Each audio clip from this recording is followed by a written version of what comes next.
And welcome back, everyone, to episode 13 of Next Round Sports. And this is a big one. We don't even have really a next round. Tonight, we're talking about our first ever World Series Woo! champion Texas Rangers, We're off who a list of 6 teams that don't have a championship. 63 years in the And one making. short of Houston, so we got a little making up to do, but Exactly. Well, mm, they keep this team together, which they have the pieces set already. What could be possibility going on with this team later on into future yeah. seasons. But right now, let's enjoy the moment. Oh yeah. We're actually Live in the broadcasting moment. on Thursday the 2nd instead of our normal Wednesday because we all wanted to be able to take time to watch the games and enjoy it. Potential history be in the making And since officially 1972. 1962, as the national broadcast said, counting our Washington Senators days. which that was still part of our team. Yeah, It's the it same. was. Yeah, Ted it Williams still was the coach and came down with us then. Mhm. Frank Howard was on that team who just died on Monday. Way to bring it down, Jeff.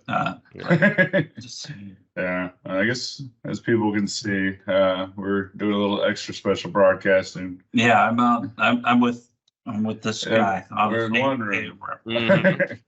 Wife hijacks computer for charity. Well, It's horrible, that's but still yeah.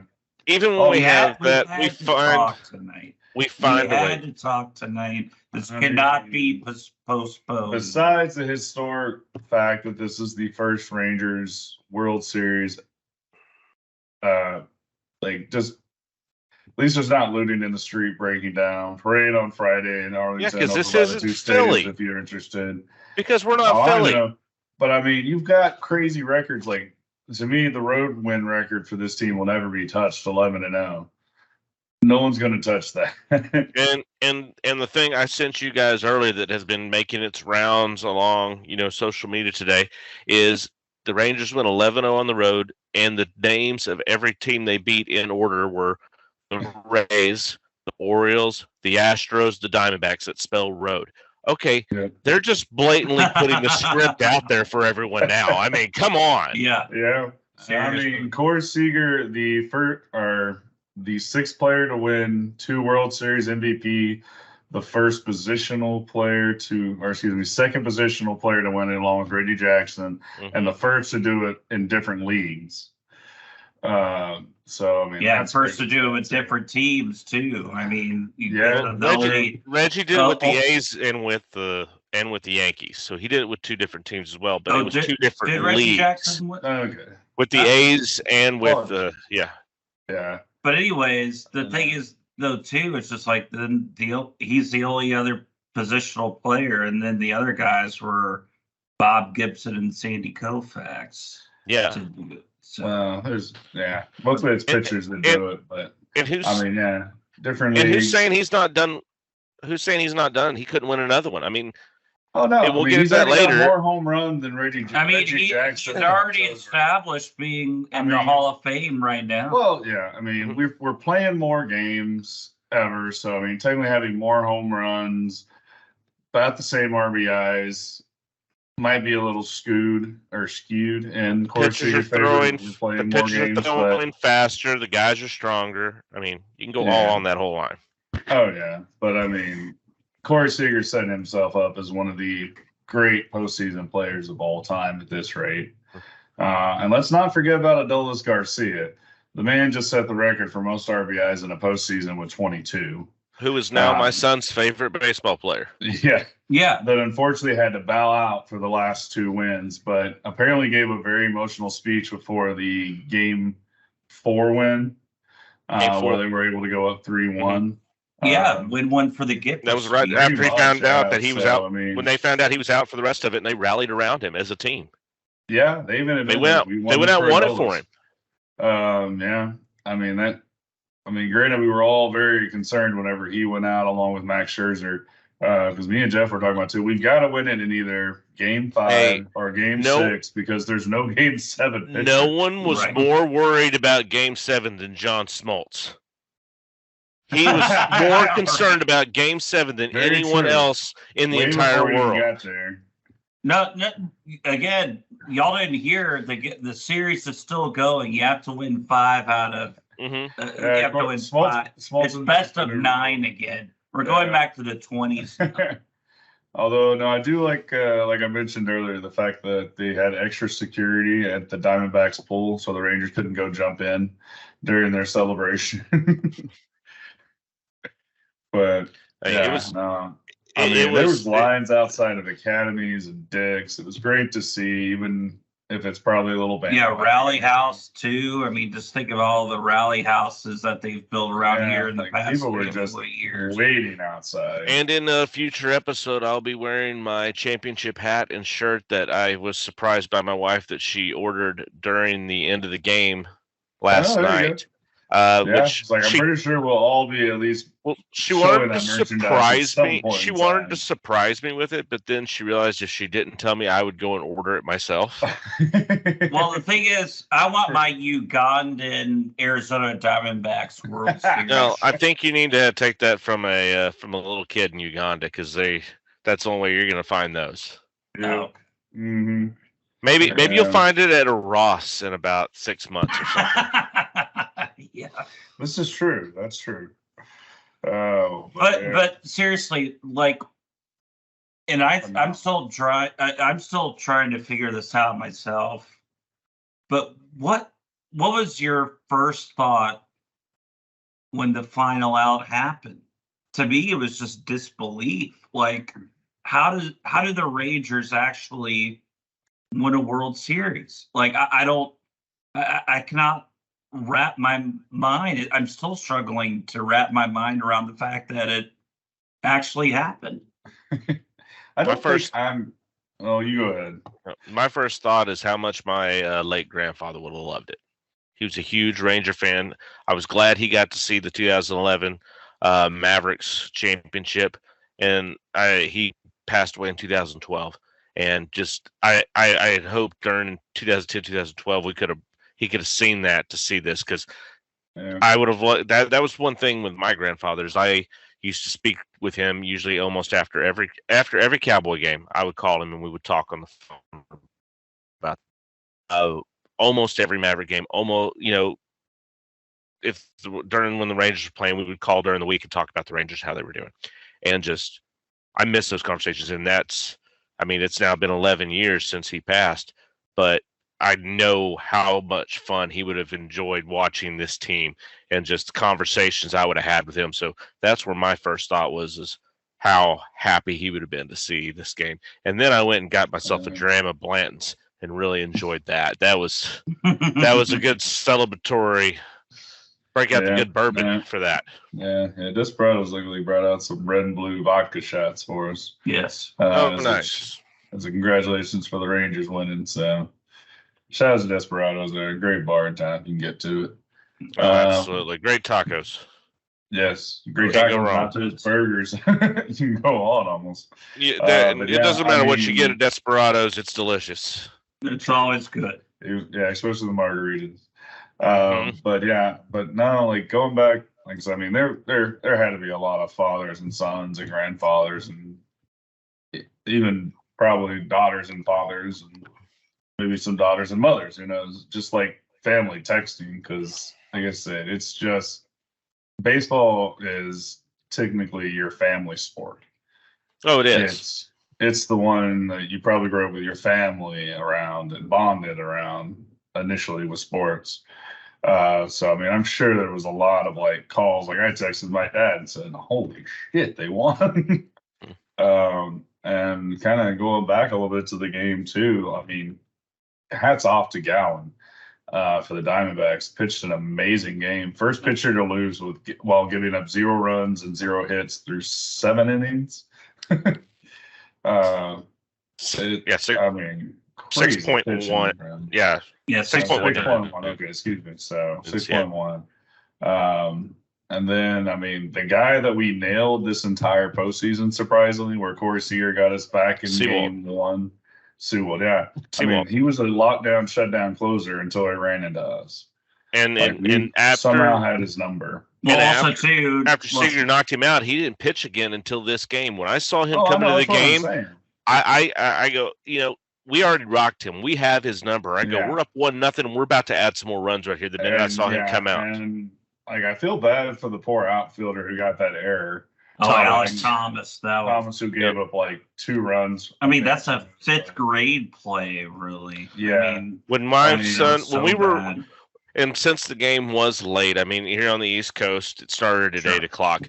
My 4-year-old had to go to bed. His bedtime's 8 o'clock. So he's already in bed. Rewatched the game today. And when it came to that point, I stopped it and said, look, and we rewound it and we watched the replays multiple times. It's like, that's why Daddy tells you have to get in front of the ball. You have to watch the ball come into your glove. Every time you see an error, it's a teaching moment. It's a teaching moment. Very true, very true. But I mean, to me, this loss is probably on their manager.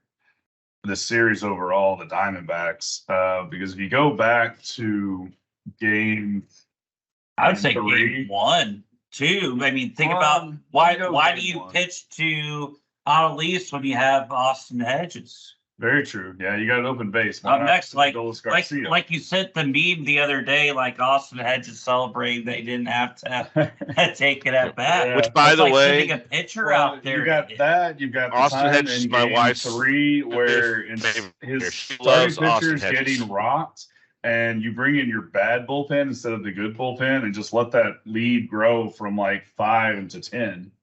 Then by the time you bring in your good bullpen, the game's basically over. You're in a rout at that point. Right. And you got the sacrifice bunt, which I told you was stupid, to move those runners from third to second in the last game. Because you got Walker coming up to bat next, who's got a 134 average and has been horrible. Well, I know, but you have to. And that could have been a run on the board easily for the I understand that. And he had an awful series, and I'm sure no one feels worse than Christian Walker right now. Well, but the thing is, if you're Arizona, you have to bank on the fact that, your best players are going to eventually show up, but he never did. I mean, you got to think on it. But you got to think on trends, too. That's why I still say this is the manager's fault for losing this series overall. But if we can also go back a minute, too, I want to take a second and just see what your guys' thoughts if Corey Seager was not the savior of game 1. Like, if we had wound up going down 0-2 to start this World Series, I mean, we are the Road Warriors, and maybe we could have come back 3-2 from Arizona. But if we go down 0-2, this is an entirely different series going there. To me, it's not. We still would have battled out. They showed that resilience, against Houston. They showed that, hey, we can lose at home. We can go back out and win the road. I think it would have came back home, and then there would have been some worry after winning in Arizona, coming up back 3-2. Of, okay, you haven't won a game at home and you have 2 more games. You only have to win 1, but you have to win 1.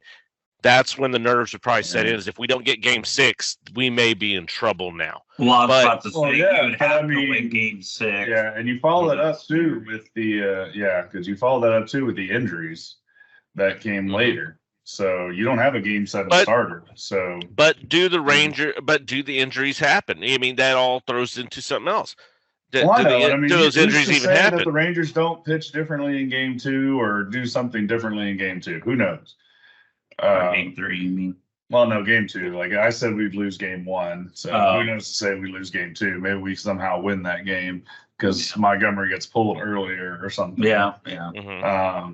But I mean, I think the newest chance got to be in Texas too, besides the new Mr. Postseason, because Mr. October, Mr. November's already taken. Mr. Postseason for Corey Seager. And unfortunately, Mr. Ranger's already taken by Michael Young. So. Exactly. Yeah. He can't take that game. But I don't know. No, he can't. When you lead in basically every category of the Rangers, Mr. Ranger. Well, who's to say Corey Seager can't do that at the end of his tenure on that? If Seager brings in another 2 World Series and wins another MVP, okay, he can be Mr. Ranger then. Maybe they might call him something else by then. besides Hall of Famer at that point, of course, is the old Ravens slogan I'm going to bring back. Believe in Bochy. So like we used to believe in our GMs, the Ravens. Yeah. Believe in Ozzie, believe in Bochy.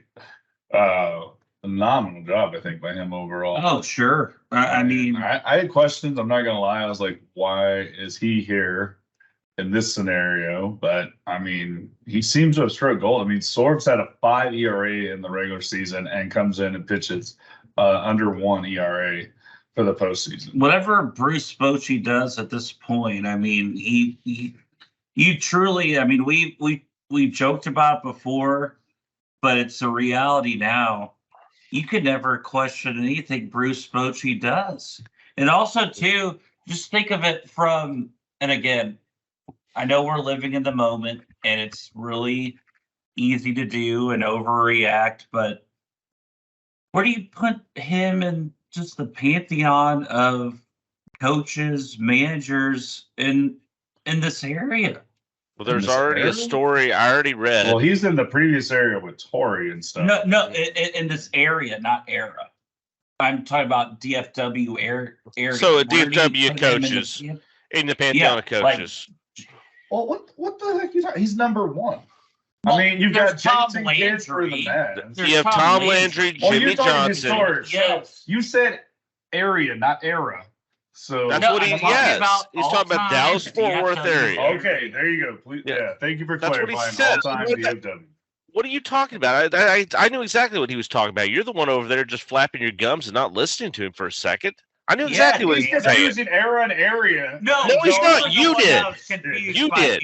He said area from the beginning. He's just egging you on, so fuck him first off. No. I'm egging you on. I'm supporting him. He's correct. If you already know it, then go about your discussion. You obviously have a very logical, well-put argument. So I agree with him. Tom Landry, Jimmy Johnson. My hemorrhoids are acting up. All right, calm down. Yes, they are.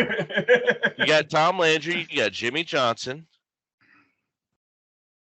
You got Carlisle. Put him ahead of Hitchcock and Carlisle? Yeah, I mean, just because of everything else he's done outside of that, he's won in other places, which Ken Hitchcock and Carlisle haven't done. Yeah. So, I mean, I think he jumps those two. Now, if he stays and they win, make this a Ranger dynasty, I think then he has a way to, jump Jimmy at that point. But it's going to be hard to top Landry. Landry is just mythical in the Dallas-Fort Worth area. I mean, inventing a new defense and probably to top Landry, he would have to win like 3 World Series or 2, or like win a World Series every year that he's here. And if he did that, then he would be the best coach in DFW history. But touching back on what you said earlier, Caleb, about saying, that you put the loss of this series in Arizona's manager and Torrey. To me, this reminds me so much of when Bochy was with the Giants and the Rangers with Washington back in 2010, of how Wash came in. They really weren't expecting the Rangers to be there, but they overperformed. And you just saw Ron Washington get completely outmanaged by Bruce Bochy, just completely outmanaged the whole time. Well, he did the same thing to Dusty Baker in the last series. He did. We had the superior manager. I do believe we had a superior team to the Giants that year. But they had the superior manager who knew what to do with the certain positions. And it helped in his case that he had the National League rules, which we were still under at that time. Mm-hmm. But in this series, that it emulates that to me so much because we had the manager. Yeah, I was questioning why did Aroldis Chapman come in the 7th? Why did you have Chapman in there? You know what? He gave up 1 walk, but he was good other than that. He got a strikeout. He did what he needed to do. Who am I to question Bruce Bochy? That's why I say you gotta believe in Bochy with every fucking move he makes now. He's given every reason to trust whatever he does, and he's the fact that he's underrated in Game 7s too. He's also one of the only two managers, I think, to win a World Series in two different leagues and with two different teams. Exactly. And then not to mention he took and he's been to, because he went to the Padres. Your Padres team took them to the World Series. Now they got swept by the Yankees, but that was like a 1927 Yankee team. I mean, that team was unbeatable. No one was going to beat the Yankees. 1927? Was this Murderer's Row? Well, that's what I'm saying. Well, that's what those late 90 Yankees teams were. Thank you for actually adding the actual year. But yeah, I think I speak for every Ranger fan that Bochy is. We're happy to have Bochy be the manager as long as he wants to. He can leave whenever he wants to. We don't want him to leave. I mean, he's going to at some point. Yeah. He is up there in age. I mean, he'd been retired for 3 years and then decided to come back because he felt the itch. Well, also, thank goodness Chris Young could talk him into coming back. Well, don't forget, Chris Young's got a blank check to stay too. Well, oh yeah. Well, sure. And also too, yes, Chris Young was the beneficiary of good timing in the sense that ownership decided to start paying players. But at the same time, thank you to the ownership for finally signing those checks and opening up their pocketbooks because they needed to do it. We needed to spend to win. Right. However, with that being said, if John Daniels was the manager or still the general manager of the Rangers, there's no way Bruce Bochy would be the manager of this team. There's just no way. No. How do you say that? Because nor would Max Scherzer or Montgomery be a part of this team. Definitely not Scherzer. Daniel's too afraid to pull that trigger, too. Exactly. And having Chris Young as a former player who knows what needs to be brought in the key. To help a former player who knows, which pieces to bring in because of what this team is lacking because he has played before. He understands that aspect and he has the respect from the players in that aspect that when he's doing something, he knows he's doing it for the team. Right. And he's Ivy League better. Right. And he's Ivy League smart, just like John Daniels is, except even better, he's a player. And he played under Bruce Bochy too. Bruce Bochy respects his intelligence. That I cannot think of anyone else really that would have brought Bruce Bochy out of retirement other than him. Bruce Bochy was content. I think we can just call him Boch right now. Yeah, I mean, I think we just call him Boch. Call it a career. Yeah, I mean, he only really got the itch back from what he was saying because he went over to coach the French national team and then then was glad no one watched it because they bombed so bad to not get into the World Baseball Classic. So he was like glad nobody saw that. Right. But I read a story earlier, which my wife also read it, that it actually asked the question: is Bruce Bochy the best manager of all time? He might be. And it said in that story. That's what I said. I mean, you got to put him up there with Torrey and the ex-Cardinals coach Tony La Russa. I think you got to be in that same category at least. Oh, I think he's if he's not like shoulder to shoulder with him, he's past him at this point. But that's personal. I might put him and Joe Torre as the only two. Because management personality is the Yankees. You have to ask that, and and also in there they talked about how that he got angry as they were handing out the World Series hats because he couldn't find one to fit his head. No, because Bruce Bochy fits a 6-pack in his head. With ice. Exactly. With and ice. he laughs about it, but every single hat he put on was too small. They handed him one, he put it on, he goes, it's too small, and got mad about it. It was going through hats to get a hat that fit. It's celebrating. Because he wears like an 8. Man, they've got those crazy heads. Yeah, because Bruce Bochy wears like an 8 1/4 hat. Mm-hmm. And speaking of big heads, Adolis Garcia's head is huge. He really is. If he had an afro, he could not fit a helmet on at all. That's why he has to shave his head because otherwise he wouldn't get his batting helmet on. Yeah. I mean, it's like, hey Arnold. Hey Arnold. Yeah. But another is that was one thing I didn't get to hear because I don't get the local radio broadcast is that and this was a big story on the radio today that Eric Nadel got to be on the call the winning, make the final call. And I still have yet to hear it. I haven't had time to look it up, but just hearing, the emotion when they interviewed him today on the radio, that he finally got to, after as many years as he's been doing it. And then when you go back and, in history, what's going on with the Rangers, that Eric Nadel's voice will be a part of it. And I'm very happy about that because I love Eric Nadel. I listened to him call games so many times driving around. One of my best memories, I was out camping in Broken Bow with my family and had to drive back for work. And I remember cruising along the border of Oklahoma and Texas, and the only thing I could get on was the Rangers game and listen to Eric Nadel, and I felt like I was at the game. And it was one of the best drives I've ever had. I'll never forget that drive. Just by myself, listening to the Rangers, listen to Eric Nadel paint a picture of the Ranger game for me. Exactly. And what's so magical about that, and that's kind of the second thought I had after this game, is just only had two. Well, second of many, but this is along with disbelief.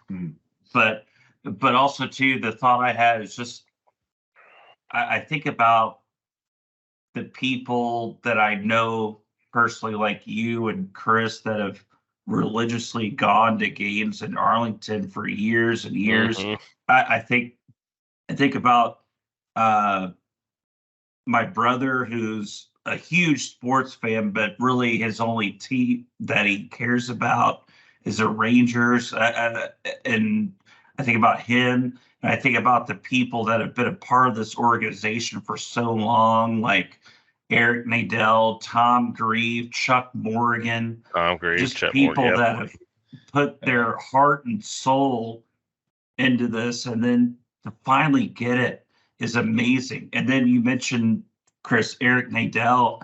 I mean, just the memories that you have as a kid, and that not only goes for our generation, but even the prior generation, when they were kids, they were still listening to Eric Nadel on the radio in the hot steaming summers of the late 70s and early 80s, even with those horrible teams. And also Arlington Stadium. About Eric Nadel and just his personal struggles this year with anxiety and depression, and for him to come back and to get the World Series, I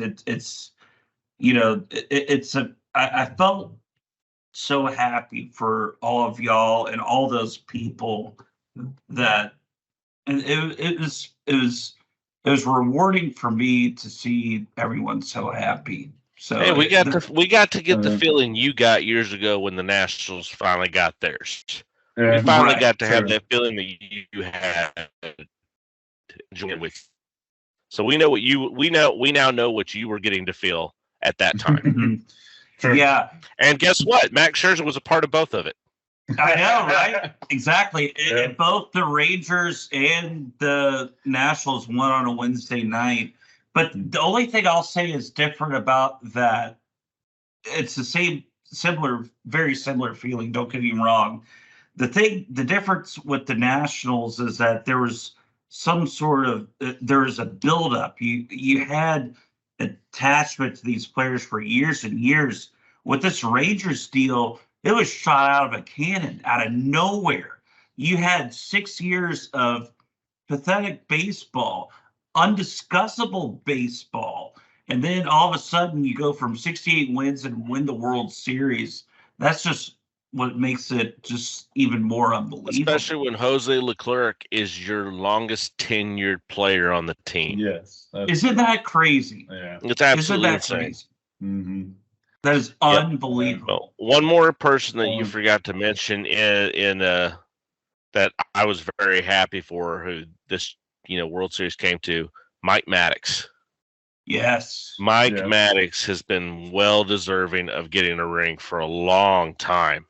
And what a fucking great hire that was by the way. Yeah. I Well, was we know mad that. when he left. Everyone knows. Yeah. To me, I'm sorry. Mike Max is the best pitching coach in the league. I will stand by Hands that. down. Not according to the announcers, Well, that's though. second That's the Diamondbacks coach. Well, of course, his coach is That the best. old Well, yeah, of fuck course. that I don't even know But his anything- stupid ass name. Anything Yeah. John Smoltz says, you got to take with a giant grain of salt, like Oh, the I know. size of the Empire State Building. Because I still wanted to know. I want John Smoltz to show me on the doll where the Rangers hurt him or offended him at I some want to show point. the betting slip too that he put on for this game too. Seriously, it got to the point like, did we murder his family or something? But, Like, I mean, well, seriously. Also, too, I mean, I hope this is true when they said the 2011 teams stuff said this is a monkey off their back too for this team to win. Yes. So hopefully for them that is true. Well, I've seen a lot of people forgiving Nelson Cruz, who actually retired today. Yeah, that isn't that the most ironic note of all this is just like Nelson Cruz retires the day after the Rangers win the World Series.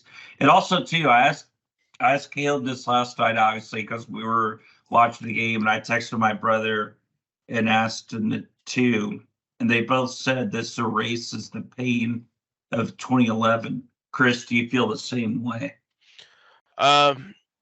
To me, it doesn't erase the pain. That pain will always be there because we should have two.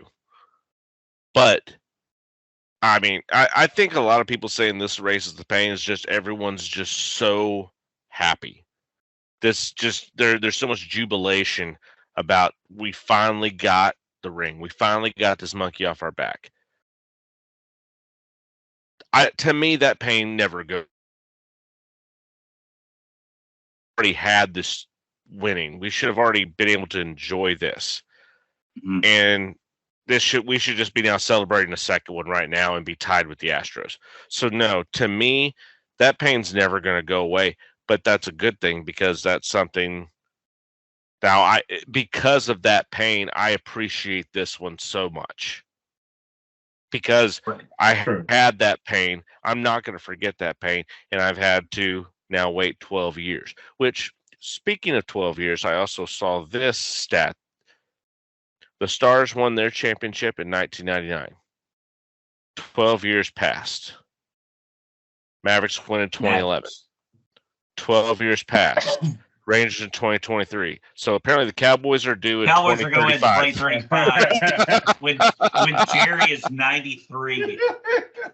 Either and still that the or it's general manager. either that or it's FC Dallas wins it then.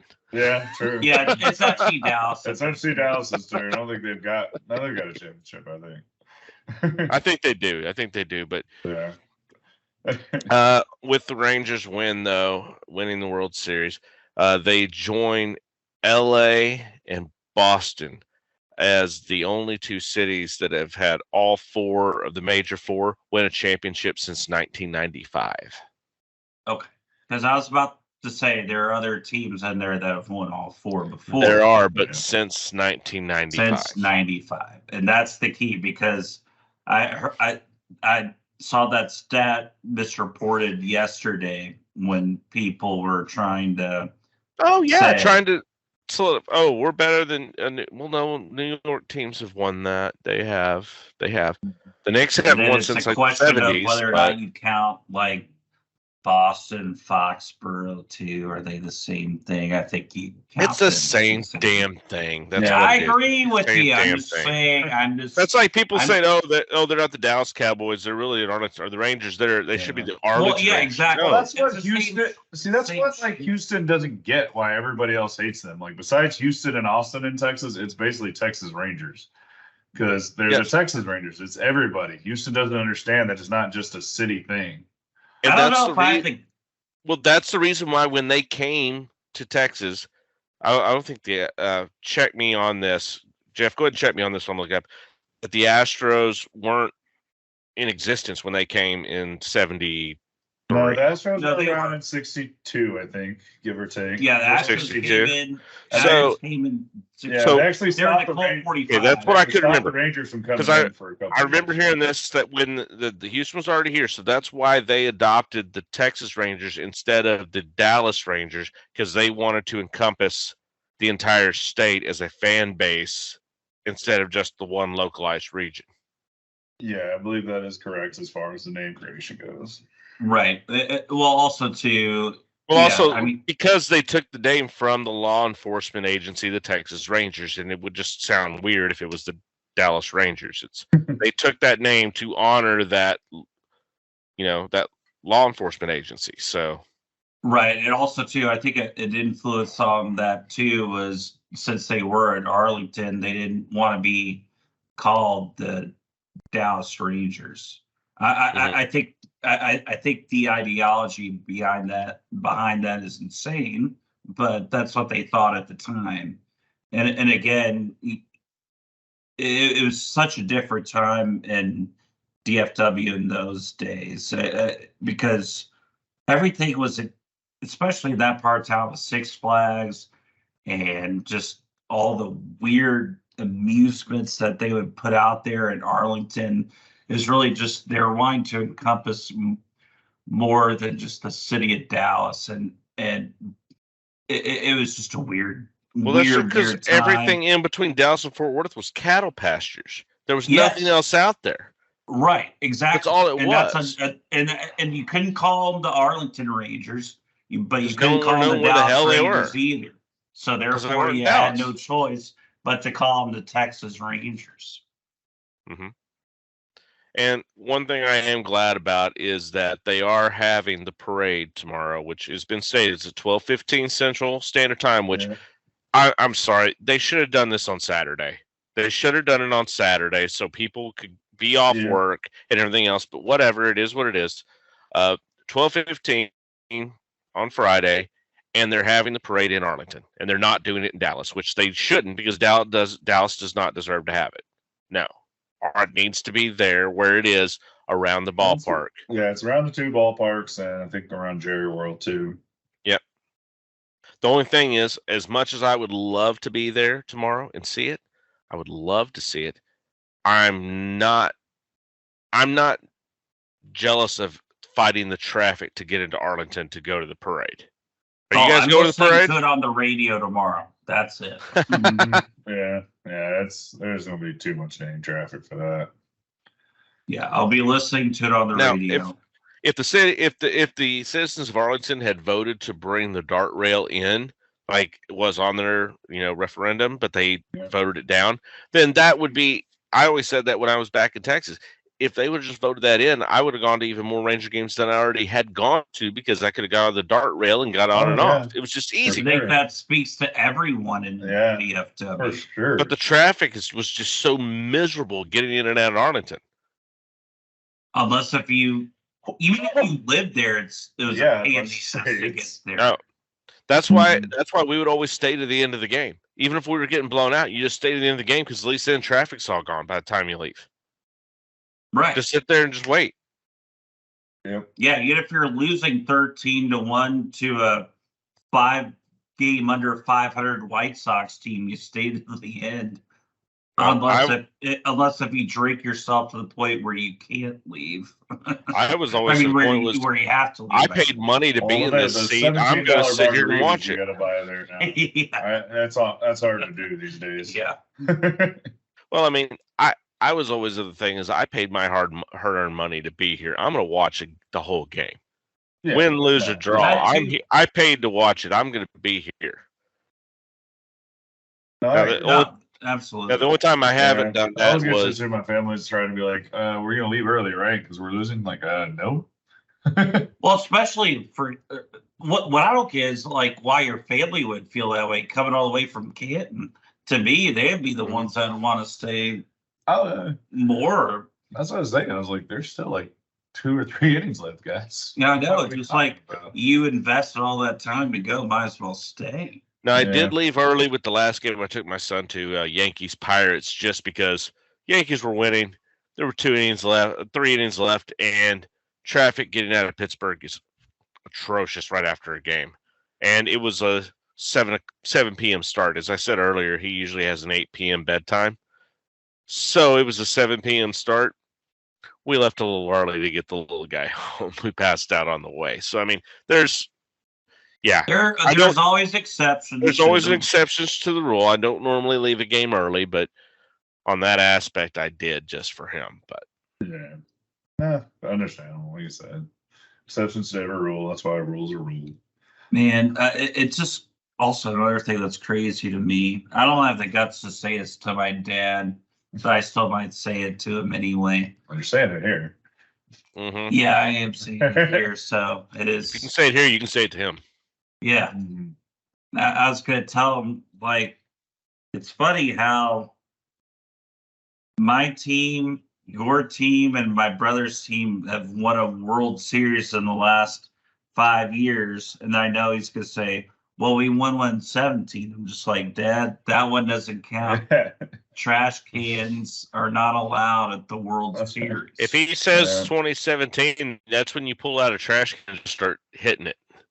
Yeah, exactly. I'm gonna just pull under the counter at my parents' apartment and just start banging the trash can. Yeah, Yes. I do like the fact that like a lot of the Astros fans, like Diamondbacks, were commenting like, "Not only do we got to go wade through these Texas Rangers fans, we got to wade through the Houston Astros fans." Astros fans were quick to be like, "No, they fucking suck. We hate the Rangers too."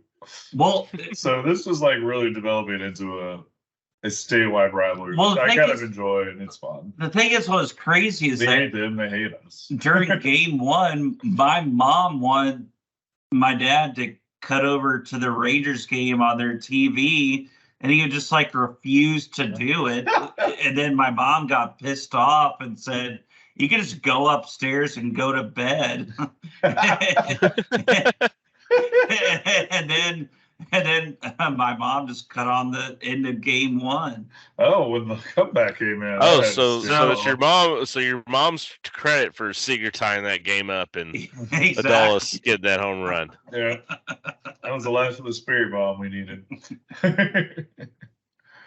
But just good feelings all around. All right, I'm glad we were able to get all that through. We're going to take just a quick break, and we're going to come back, and we're going to go ahead and get into some of our predictions for the future with this team, because we're enjoying the moment now. We are enjoying. We may be looking at it with a candy coating right now because of that, but when we get back here from taking a quick break, we're going to really look into how can we start preparing for next season. A little too early jump ahead, but we'll be back here in just a moment.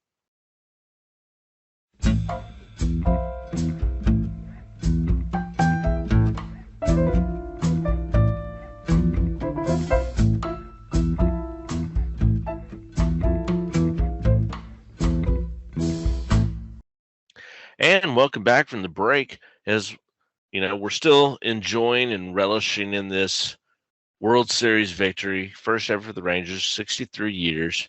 Or for those people who don't want to count, who are counting the Washington Senator years, which that was still the team, still part of the team. I still counted. So the first in 63 years. But there's only so much we can sit here and just gush about it. We've been gushing. We've been, enjoying it, just soaking it all in. But now, the questions are going to start popping up after this honeymoon phase of, okay, what's the team going to look like next year? And right as we got to the break, I know, Caleb, you had brought up, a bunch of guys that could possibly not be with the team next year. Yeah, let me go ahead and read off the list here. Most of them aren't too bad. This is from Sports Track. Some of them you may not even know because they didn't make the playoff roster. But the big name, you got $20 million for Martin Perez coming off the books. Will Smith has another $13 million. Andrew Haney has a player option for $13 million a year, but he's supposedly going to be declining that. Jordan Montgomery for $10 million. Then you got the smaller guys, Jake Odorizzi, Austin Hedges, Brad Miller, Ian Kennedy, Mitch Garver, Adolis Chapman. Jose Leclerc does have a club option, so I guess that'll get picked up. Yes. But then Chris Statton, Robbie Grossman, Travis Janikowski, Sandy Leon, and Jack Sondergrass. So, I mean, not necessarily a lot of big names in there. Like Martin Perez, he's probably going to be walking, freeing up $20 million a year. Easily. I like Martin Perez. Happy for what he did for us and everything, but yeah, I'm not breaking the bank to bring him back. If they do not bring back Austin Hedges, I it will throw a chair at someone because his reaction, he was the biggest cheerleader on this team. And to see his reaction on the sideline was gold. I know, but is it worth paying, a couple $1 million a year for a fun interview? No, he's a $5 million a year guy right now. Oh, $5 million? He's a $5 million right now. Jesus Christ. Yeah. He's not going to He's also 31 years old. Probably going to be 32 at the start of next year. Look at it out this way. You could let him go and you could re-sign back. Is really, what is he going to command out there? He didn't do anything in the opportunity when you look at the market value, you could probably sign him for $4 million. That's even too much in my opinion, but whatever. But the thing is, I would not re-sign him. No, the two guys on that list you need to re-sign, or three guys actually, are Adolis Chapman, Jordan Montgomery, and Mitch Garver. Those are the three guys I think you need to bring back. So Montgomery and Garver, yes. So, Montgomery, Chapman, and Garver. Montgomery, yes. I'm okay letting Chapman walk. That's it to me. You wouldn't take Mitch Garver back? No. Really? No. I mean, he had a good postseason, but he is going to be 33 at the start of next season. You're only paying for the bat. So, I mean, now I'll ask you this question. Is the reason why you're not bringing him back is the potential of bringing Wyatt Langford up to fill that role?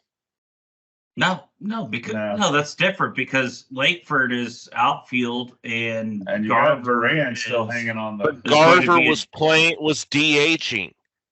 I understand that, but my point is that Tavares would be moved into the DH role most likely at that point. Because if you bring Wyatt Langford up, he's going to play in the outfield somewhere, probably right field, move Adolis Garcia over to left, Evan Carter in your center field, I'd say. Tavares has to become your DH at that point if you still keep him. But Tavares' bat needs to be better than what it was in the World Series. He went for in the World Series with just a few good walks. No, well, Tavares, you can't have him at DH with that. Tavares is gone, in my opinion. I mean, he could be gone. He's not a free agent. He's still signed. Garcia also has 2 years left on his deal. And let's not forget about Duran, who's waiting in the rings. Duran filled in admirably for a large part of the year. To me, I think the focus should be here. We'll say I'm going to say it. But I think the key is to re-sign Montgomery. Obviously, that's priority number one. Yeah, Montgomery's for sure. That's definitely. They have to acquire another pitcher. The starting pitcher, I mean. I'm not sure about that. To me, Eovaldi and no, I think you need to get someone like Aaron Nola to come in. Don't forget about Dave Dunning. He's still coming back. Dunning's coming back, and Aaron Nola's been injured. You need someone that you can rely on for more than 5 innings. How do we know that he can't be developed into that with Mike Maddox? How do we know that Mike Maddox can't develop Dane Dunning into that? He's only had 1 year with him. Because we've seen this product for years. That's why we. What do you mean we've seen it for years? We've not seen this pairing for years. We've seen it with another coach who I don't think was as good by any means. No. Okay. I agree with you. You get Montgomery back. You get Montgomery, sign him back. That way, if you do have Scherzer come back full strength, you have Eovaldi coming back. And let's say we get DeGrom halfway through the season. Well, you're not getting. That's the problem. You're not going to get a fully healthy DeGrom. Well, you got Scherzer coming back to start the season too. But that's the whole thing. He's got 1 year left on his contract too. You got Scherzer will be back. He has those. Scherzer will be back. Eovaldi's back, and if you re-sign Montgomery, there's your starting 3 pitchers right there. Okay. If you can have Dunning at the beginning, take time. Hey, you keep. That's good for a postseason series, but you need another guy, whether that be Aaron Nola or that. Okay. You don't call it somebody from AAA or something. Whether that not be or one of the producers guys who hasn't necessarily produced. Blake Snell. Okay. Okay. Well, if you listen to me on this, why not let Dunning? Why don't you let Dunning prove himself during the year? You have a chance to do it till the trade deadline.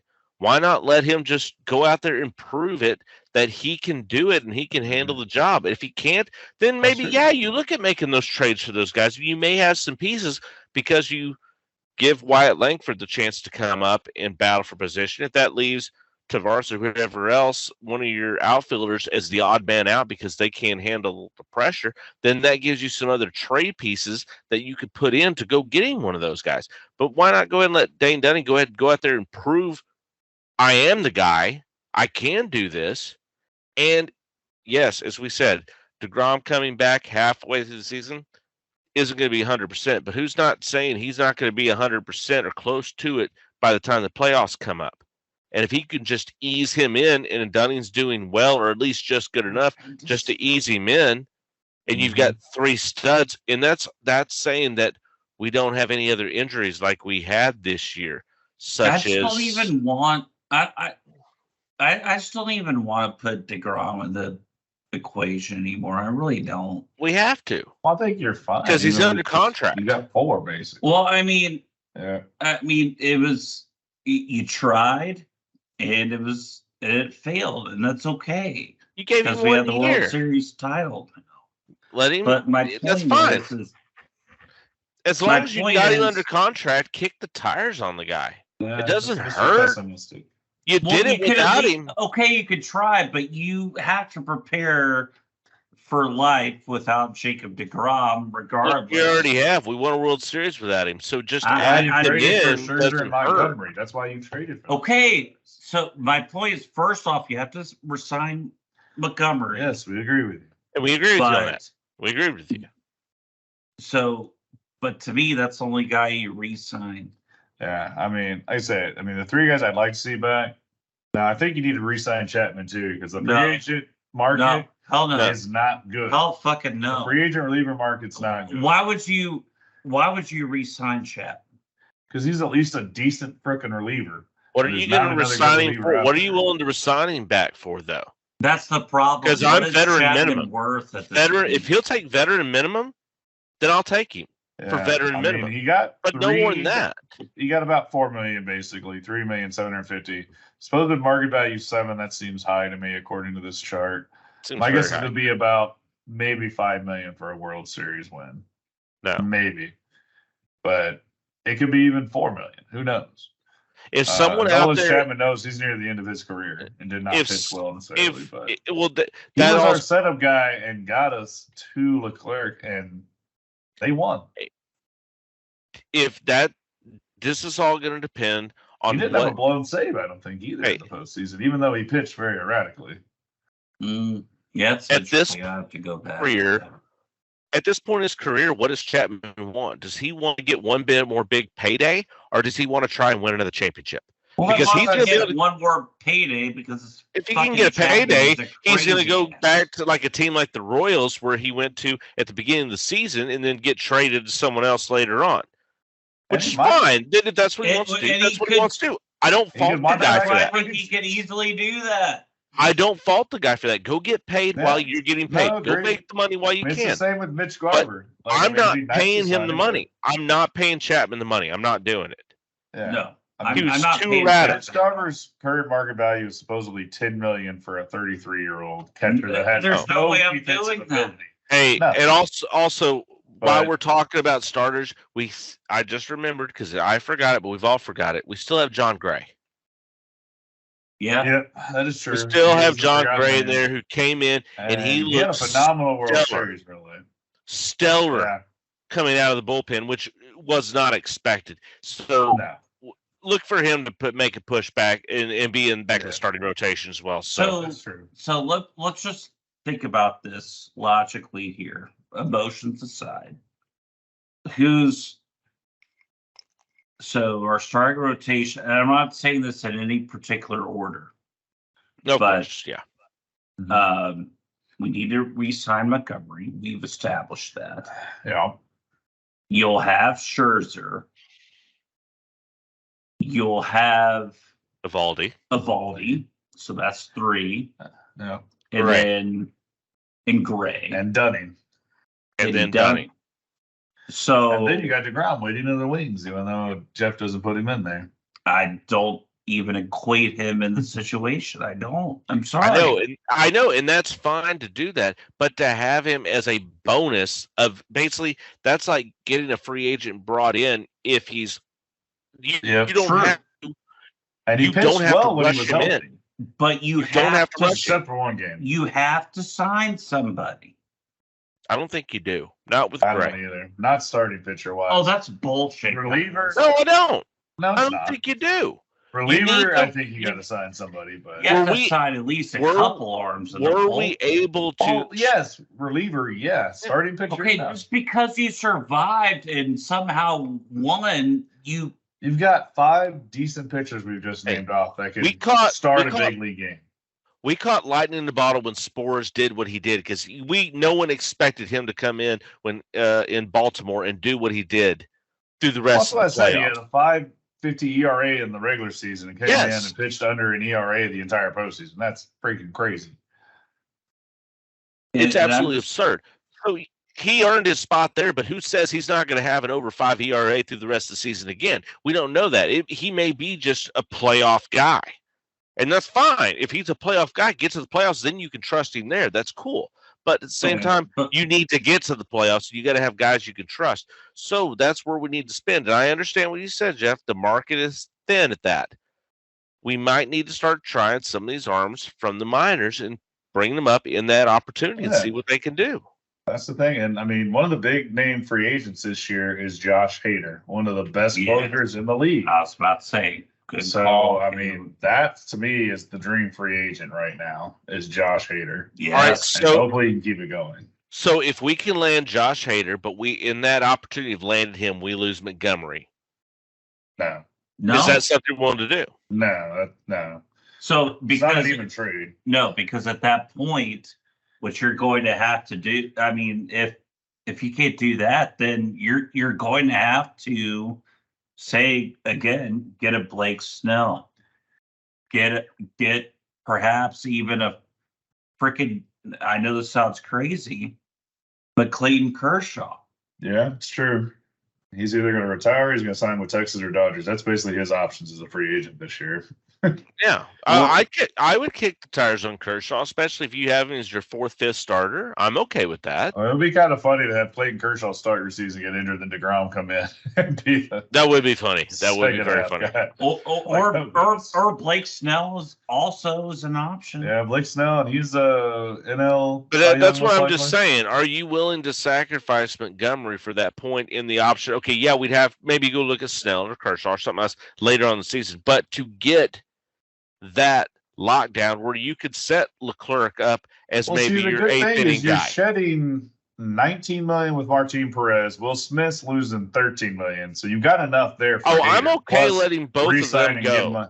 That's Will what I'm Smith- saying. You've got Will enough Smith money to me to is get Hader gone. right there. Yeah, And then, You're going to get rid of and then get Chapman, Montgomery. obviously. yeah.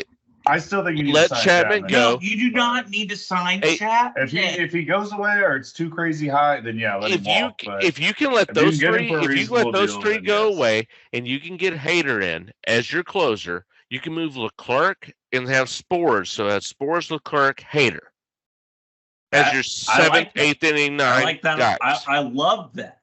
I love That's that. something you could do. But if by signing Hader, you aren't able to re-sign Montgomery. you've already said that, but that's an unrealistic thing. It's not going to happen that way. I'm just but- saying. That's I just, know. We've already said Yeah. that. We've already said that's not what we want. So no, we got to. I know it's not what we first, want, sign but we Hader have- next.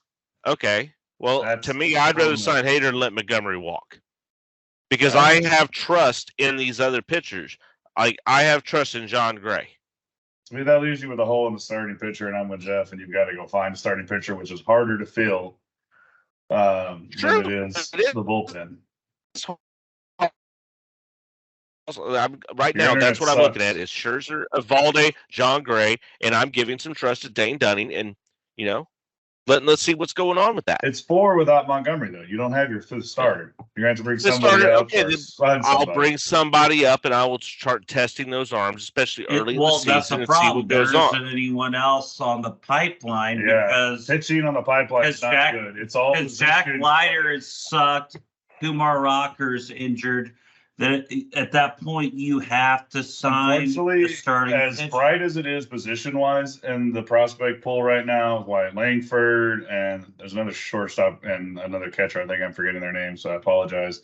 But the pitching is just, it's 1,000 times below Well, what the position Well, projects true, are. but still, there are going to be guys that are floating around down there that are going out on the free agent market that we're not talking about. They're not top tier guys. Sometimes you have to get some of those lower guys to fill in those spots. Well, there's a potential we could sign this guy from Japan who's been fairly good. Yeah, I think he won the Triple Crown over in Japan's league last year. Yeah, I mean, yeah. Yoshinobu Yamamoto. That's Good. his At the name. mouth. well done on that. Well done. Mm-hmm. That's nice. But he's probably going to be going to the Dodgers though, But or what? Yeah, the signing bonus Or and New stuff York is gonna or be- Boston or one. because of those. I get what you guys are saying about the starting pitcher. I understand it. I fully do. I really do. But at the same the Rangers time, saying you have to. if I can sacrifice that one game, you know, Well, it's not one game. If Testing you're fifth someone starter, out. you're sacrificing. Yeah. Each starter makes about 30 appearances a game, give or take nowadays. So you're sacrificing at least 30 games. yes. Of testing someone out earlier. 1 in 5 games, you're testing somebody out and maybe bringing up guys. Yeah. Maybe they aren't fully ready, but you're giving them some experience. You're helping develop that talent. And if To they have just a suck and setup lose all of closer- those games, I'm not saying if they everybody just suck and lose. If sucks. they suck and lose, that's bad right there. Then yeah, you make a trade for somebody else, but you actually try to build well, these that's guys what we're up. telling you. There's Yes. nobody in the pipeline to pull up. They all suck. So you're most likely going to be testing, and they're floundering, and then you're going to trade for somebody. Even though Okay. you had somebody you could have Okay, but re-signed. if Are you have a gonna sign to Blake lockdown Snell or guys down whatever? at the end that are helping out with that, that offense carry you. Even if these guys get shell shocked, you've got an offense that could. Well, who's to say this offense does the same stuff it did this year? It could be lightning in a bottle. Well, no, Knock on wood. I'm I mean, gonna I don't think it will be. trust our lineup here, but the thing is, man, I though, trust Garcia and Seager. the thing is, Because though, besides- Got to be better. because as the we were thing is, talking though, about, if we don't re-sign Montgomery, and then we have to get a starting pitcher. well, look at our lineup. As you said, legitimate if you one. let Garver go, which you guys have, but we've all agreed, hey, let Garver walk. This lineup is still intact besides Garver.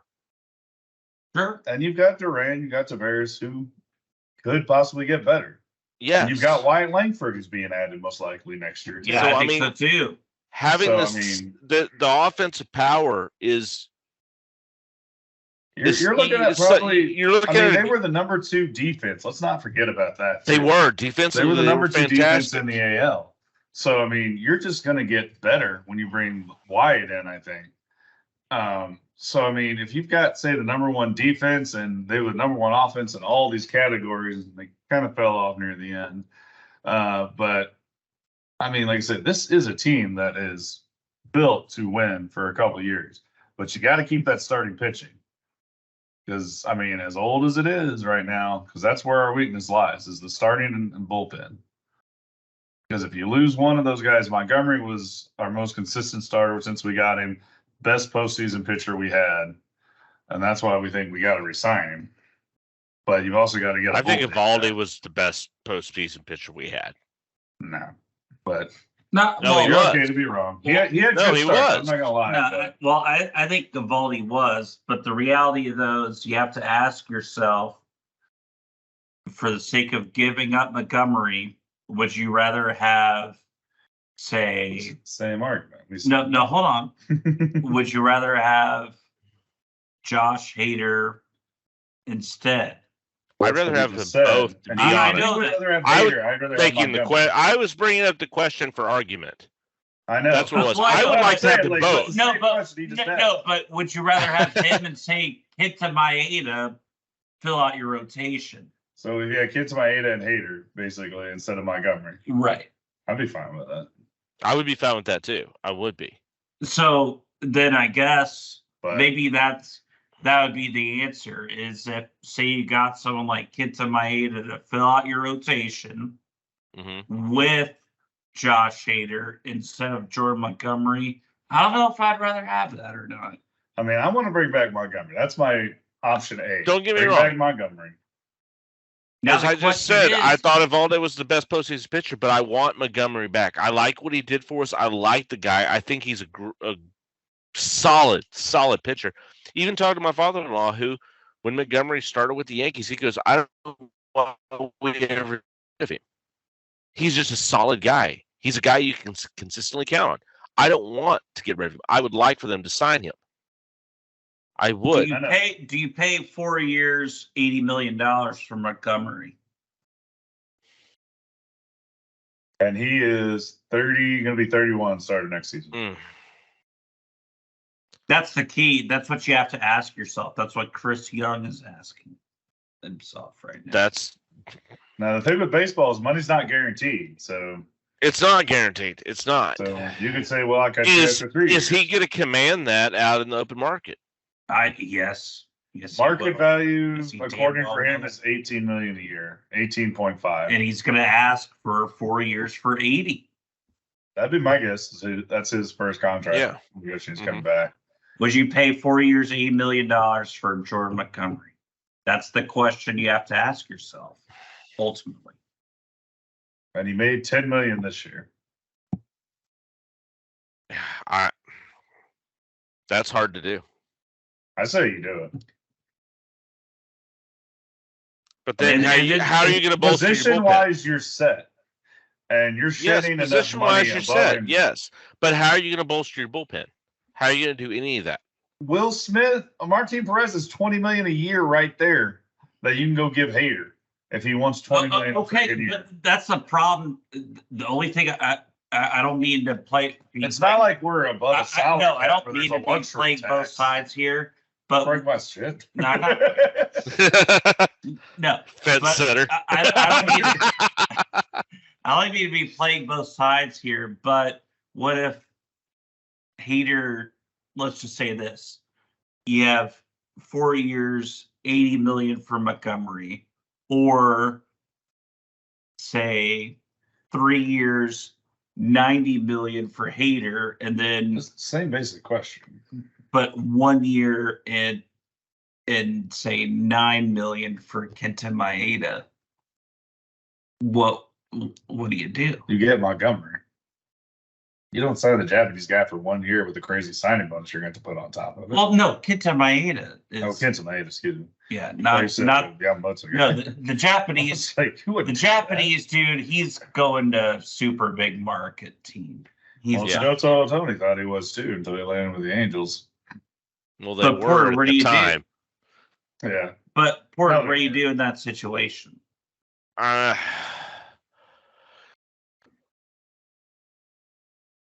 That's a hard one to decide for. And honestly, I want to agree with you. I want to say get Montgomery, but at the same time, I love Leclerc. My wife loves Leclerc. She loves him. That's her favorite player on the Rangers. She's a Yankee fan. And we will pick up. He played. Yeah, we're getting the club option for 6 points. We are getting the club option for him. We're keeping him here. He's the longest tenured Ranger, but at the same time, he didn't figure it out till about halfway through the season. Is he going to stay consistent to where he is? We don't know that for sure. And he gave up the 3-run homer to Altuve. We thought the season was over at that point. How many times did we talk on previous podcasts of what are we doing with the bullpen? What are we doing? And if you have the chance to get one of the best bullpen guys, and we've talked about getting the bullpen this whole damn season, and we have a chance to get one of the best bullpen guys, why are we even? Why is it even a discussion? People are bringing these half guys in because you're going to get at least one bullpen, maybe 2 free agents if it's not Hader, and you're going to keep Montgomery. You're going to at least do all that. Now, whether Mitch Garver or Aroldis Chapman come back, who knows? I'm okay letting both of them. I'm okay letting both of them. Young, I bet. If we can let them all walk and we can get Hader and keep Montgomery, dream situation. I'm happy. I'm good. The thing is, we're not paying Aroldis Chapman $10 million a year. If Chapman just wants to like say, "Hey, chill out and take a little cash," like I don't think $7 million a year now. Chapman has never done that in his life. Yeah. And I don't expect him to do it now. And that's He fine. expects it, but he's 36 at the start of next year. I don't care. He Chapman is. is a crazy motherfucker. Hey, He is. That's why he's been good where he's been. If he can go get one more payday, then good for him. Go get a payday. I'm only offering him the veteran minimum.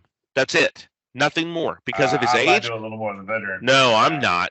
I'm not because of his age and because of how crazy his arm has been. How many times has my butt puckered every time he's walked in the game?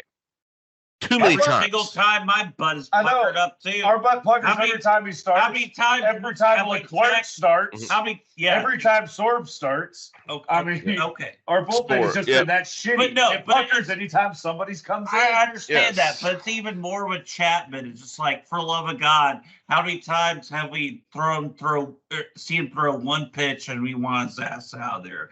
Every single time I watch it, I want Chapman's ass out there. Well, you are pessimistic, or naggy nanny, whatever that you want to call yourself. But why are you just so in love with it? That's what it is. Sorry, negative Nancy. I got my. I don't know why you're so in love with Chapman. Like, really? Like, what has he done for you? The bullpen market is not there. You got Hader, and that's basically about it. Good. Then you go sign Hader. You have Spores, Leclerc, then Hader. But you're going to need more guarantee than that. Who says Leclerc can do the eighth inning man? Who says he keeps his shit together? I don't know that they do. Who says Sorbs does his shit or goes back to 5? But how do you know Chapman at 36 is going to do it? Leclerc is coming back. We know that. That's no joke. He could be the closer. Hader might be the number 8 guy in your boat. Who fucking knows? But Chapman at 36, Chapman at 36 with what he did this year? I'm not paying. Chapman is not on the table, in my opinion. Chapman is. That's fine. Like I said, I mean, obviously, we're saying Montgomery and Hader are your top 2 priorities. Then Chapman to me is number 3 or 4. I'd take Will Smith back over Chapman. Fuck that. No. I would. That motherfucker got $13 million last year. He did, and he will not 35. And he won't get it again. He won't get it again. He won't. No, and that's the thing with Will Smith. I think if you gave Will his market value is the same as Adolis Chapman, basically. Basically $7 million. Will Smith is the only player for 3 consecutive years has been on the World Series champion teams. Yep, Braves, Astros, now the Rangers. Yeah, somehow hangs the fuck out apparently. But the thing is, I just, again, we want to preface for our audience. Please enjoy the World Series victory. That's what we just did. I know. We already did. That's what we spent an hour enjoying it. I know, but I want to say it again. I don't want our viewers, listeners to get pissed off by it. How they get pissed off? It's not a reason to get pissed off. Re-sign on your free agent list. You're going to have a great team no matter what. If we're arguing about one starting pitcher role and a few, bullpen guys, that get it straight. We argued about the bullpen for months. We did. That's all our conversation was. Yes. So it's nothing different that's coming on now. It's the same conversation we were having then, because even before the playoffs started, we were talking, we need bullpen help. We need another starting pitcher. We're having the same conversations because the rest of the position players are set. Even losing Garver, we're still set. Yeah. We need Josh. And Janikowski. I think at the end of the day, we need to resign Montgomery, and we need Josh Hader. Ideally, like we said, option 1 and 2 needs to happen. And then I think if we could get someone like Kenta Maeda to perhaps off the rotation, and then we'll see what the deadline brings. That's what I want. Yeah, like I said, I mean, and Wyatt Langford's most likely coming up too. It's going to be hard. It's hard to keep him. I'm sorry, Caleb, but fuck Chapman. Fuck Chapman. That's fine for y'all. I'm just saying it'd be good to have at least another arm you can possibly trust. Caleb, I agree Like I with say, you. it depends on the contract. I agree with you on that. I'm not signing it for $7 million for 4 or 5 years type of shit. No. But Chapman's going to be coming in there asking for 10. I don't care And what. that's when you tell them You- you've been smoking some weed again. Please You come let back it- to the better. Hey, if you can get 10 somewhere else, go get it. Yeah. We'll Or trade, send to and the we'll market. and we could trade back for you at the end when they're tanking, and then we'll get you on the cheap. Don't worry about it. That's like what the Royals did. Just like, when Chapman was like on the Reds there for a Yes. bit. Caleb, I agree with you about Wyatt Langford. He's going to be up in it. It's going to be out of the major. It's just going to be hard to do it. Everybody else in the outfield is going to have to play Yeah. 'cause you spectacular got ball that. all year long to not let him get a chance because the Yeah. guy's ready to go. He's I mean, going to be ready. Tavares and Duran and The- Langford are going to the be key- question marks for next year. The key will be is what we can get Montgomery for. And we even discussed. And this may be the thing. Maybe you trade Duran, who was on the trade market supposedly Sure. this year, Sure. and is a highly valued prospect. I think that's a very big option for Or me. maybe you trade Tavares, keep Duran. Maybe you could trade both of them and get a starting pitcher out of it. Well, if you got Garver gone, I think you need one of those to be a DH, ideally. Yeah, true. Well, I think at that point, then you could explore free agency for a DH as well. You can. I mean, you can explore free agents for any damn thing you want. That's what it's for. How do you feel about Lucas Giolito? I know, don't. motherfucker. I'm not fully in support of that. I'm kind of done with that. How much would we have to pay for JD Martinez? But then Ooh. again, And that's also like a 35-year-old. yeah, JD Martinez is 36 right now, so that's another. Well, I'm not paying anything for a 36-year-old. No. And I say that as a 38-year-old. You heard when you wake up, huh? Oh yeah. But yeah. Mm-mm. So yeah, like I said, I mean the future's looking pretty good. Knock on wood. Hopefully nobody had just a weird fluky year like Heim. Hopefully he doesn't regress. He was not expected to be as good a hitter as he turned out to be, but thank goodness he did. Yeah, he didn't have the best of We don't- postseasons. We He don't want didn't, sophomore. We don't want sophomore slumps from Young. From Lowe, Carter. I mean, Lowe went from one of the worst defensive first basemen to one of the better. He and did Gold Glove finalists. So let's hope he Yep. can keep that up too. exactly. And then Josh Young can improve, ideally. He can. like I mean, you there's a Like I lot. said, this of was already the ways. number 2 defense, like we said. I mean, this team is looking good going in the future, assuming they can keep a rotation together and get some more bullpen help. Then you're looking much more solid, and probably a division winner and not a wild card team. I think Hey, The let them thing come in in as the my- wild card team with a chip on their shoulder. Apparently, that works. We just watched it happen. Now, do I think they can win 11 road games in a row again? Well, do you I don't believe in the power of Creed, sir? Do you believe in the power of Creed? Creed apparently they had a lineup to the Lord Jesus Christ on Oh. that one because he kept it.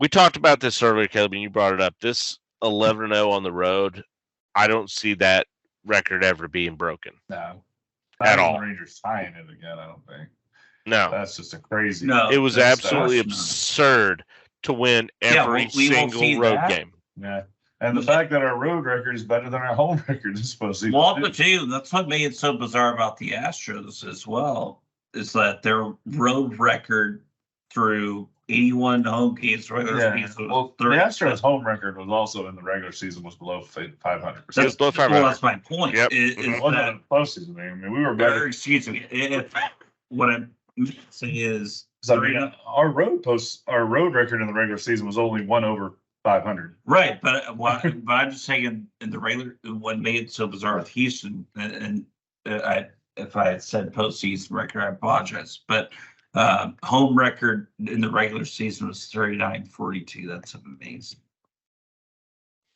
Yeah. But also to, I don't know. I'm starting to come around on Garver a little bit, but just because if we don't have a catcher, But I don't know. We'll see. Well, he's not a good defensive catcher. Well, I know, but still, he is a catcher. No, he's not. He is a catcher. Austin But- Hedges was a good defensive catcher, but a terrible batter. Yeah. He's a pitcher hitting, Yeah. as we've seen. And But, he's a great cheerleader, though. Yeah. Can't fault that. World's best That- cheerleader. That guy gets more excited than anyone else in that dugout. What, could you imagine if you're an RTV major and you get to interview Austin Hedges? Holy shit, what a blast that would be, right? I just like There you during go. the whole champagne celebration, my wife is just going, "Where's Austin at? Where's Austin Hedges at? I just want to see his Exactly. reaction." That's the only reaction I want to see is Austin Hedges. No, for sure. But it's fun to look at. But again, let's enjoy the moment. But yes, The moment is being fully enjoyed. I am completely ecstatic there's about it. team that need to be made, and we'll explore it as the off season continues. Yeah. So there could be some surprising cuts. Somebody could come up and You got a never great know. deadline, Yeah. Injuries never that know. could happen. You never know what's going to happen on that. Yeah. And that's what Someone kept could being get injured said by a jet ski in the off season or snowblower. during or the whatever.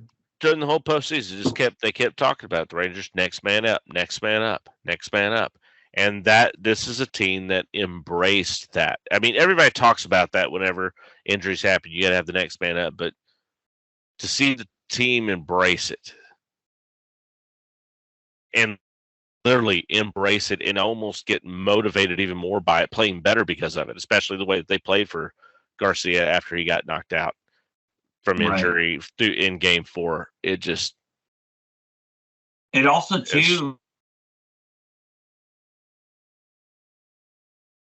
the Rangers gushing session again, but again, It's all right. just how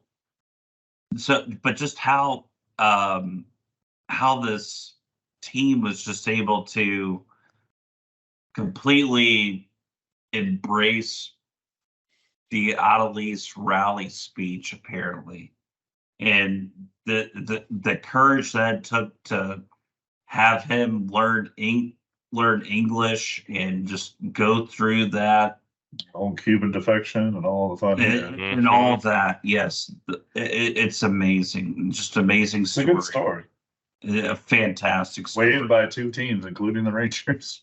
yep. Or Brought back as they maybe we should just trade out Lease for some bullpen. How about that?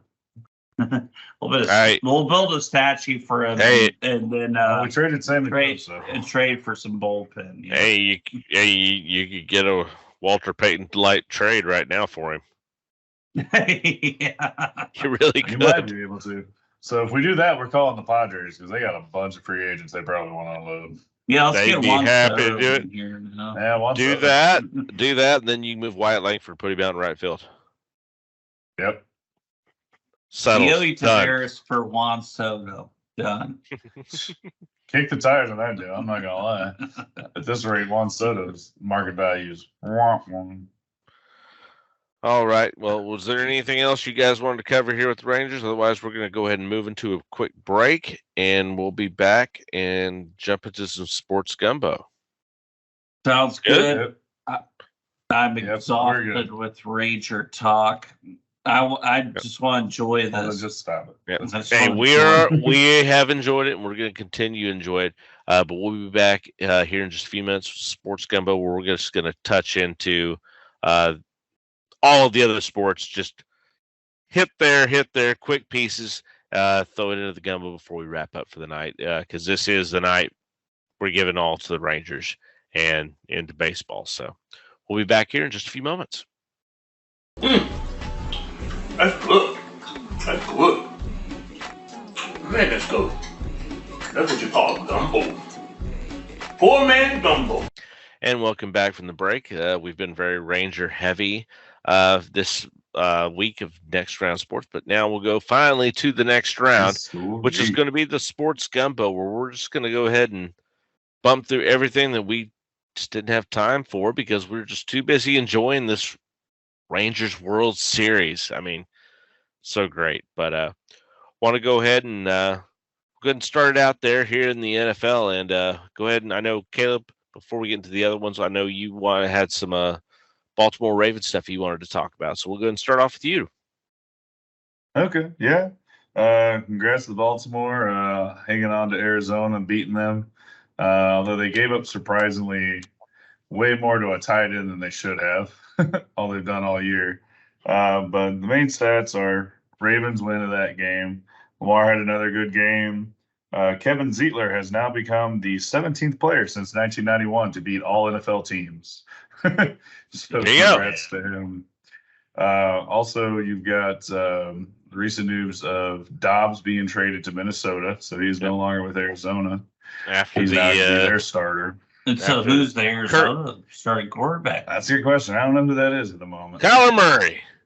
Kyle Murray's back, so Kyler Murray might be back. Pay him $40 million not to play. Yeah, that trade happened because the Kirk Cousins ACL tear. Yeah, very true, very true. Season-ending injury for him. Shout out to a couple of unheralded players right now. Brandon Stevens doing a great job as the second corner right now. Sure. Thought he was a bust when he first came out. Moved him to safety. Mm-hmm. Did pretty good there. Now he's doing great in QB. Geno Stone, league leading 5th interception now. So that's come out of nowhere, but congrats to him as well.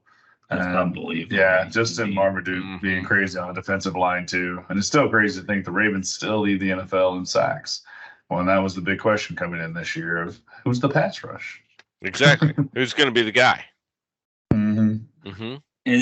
And again, that goes back just to the mindset of this team. And I think everyone always talks about, saying we need a new voice. We need a new mindset for Baltimore. But at the end of the day, when you get a guy like John Harbaugh that emphasizes defense and emphasizes rushing the passer, and they're looking for their new Ray Lewis is what they're looking for.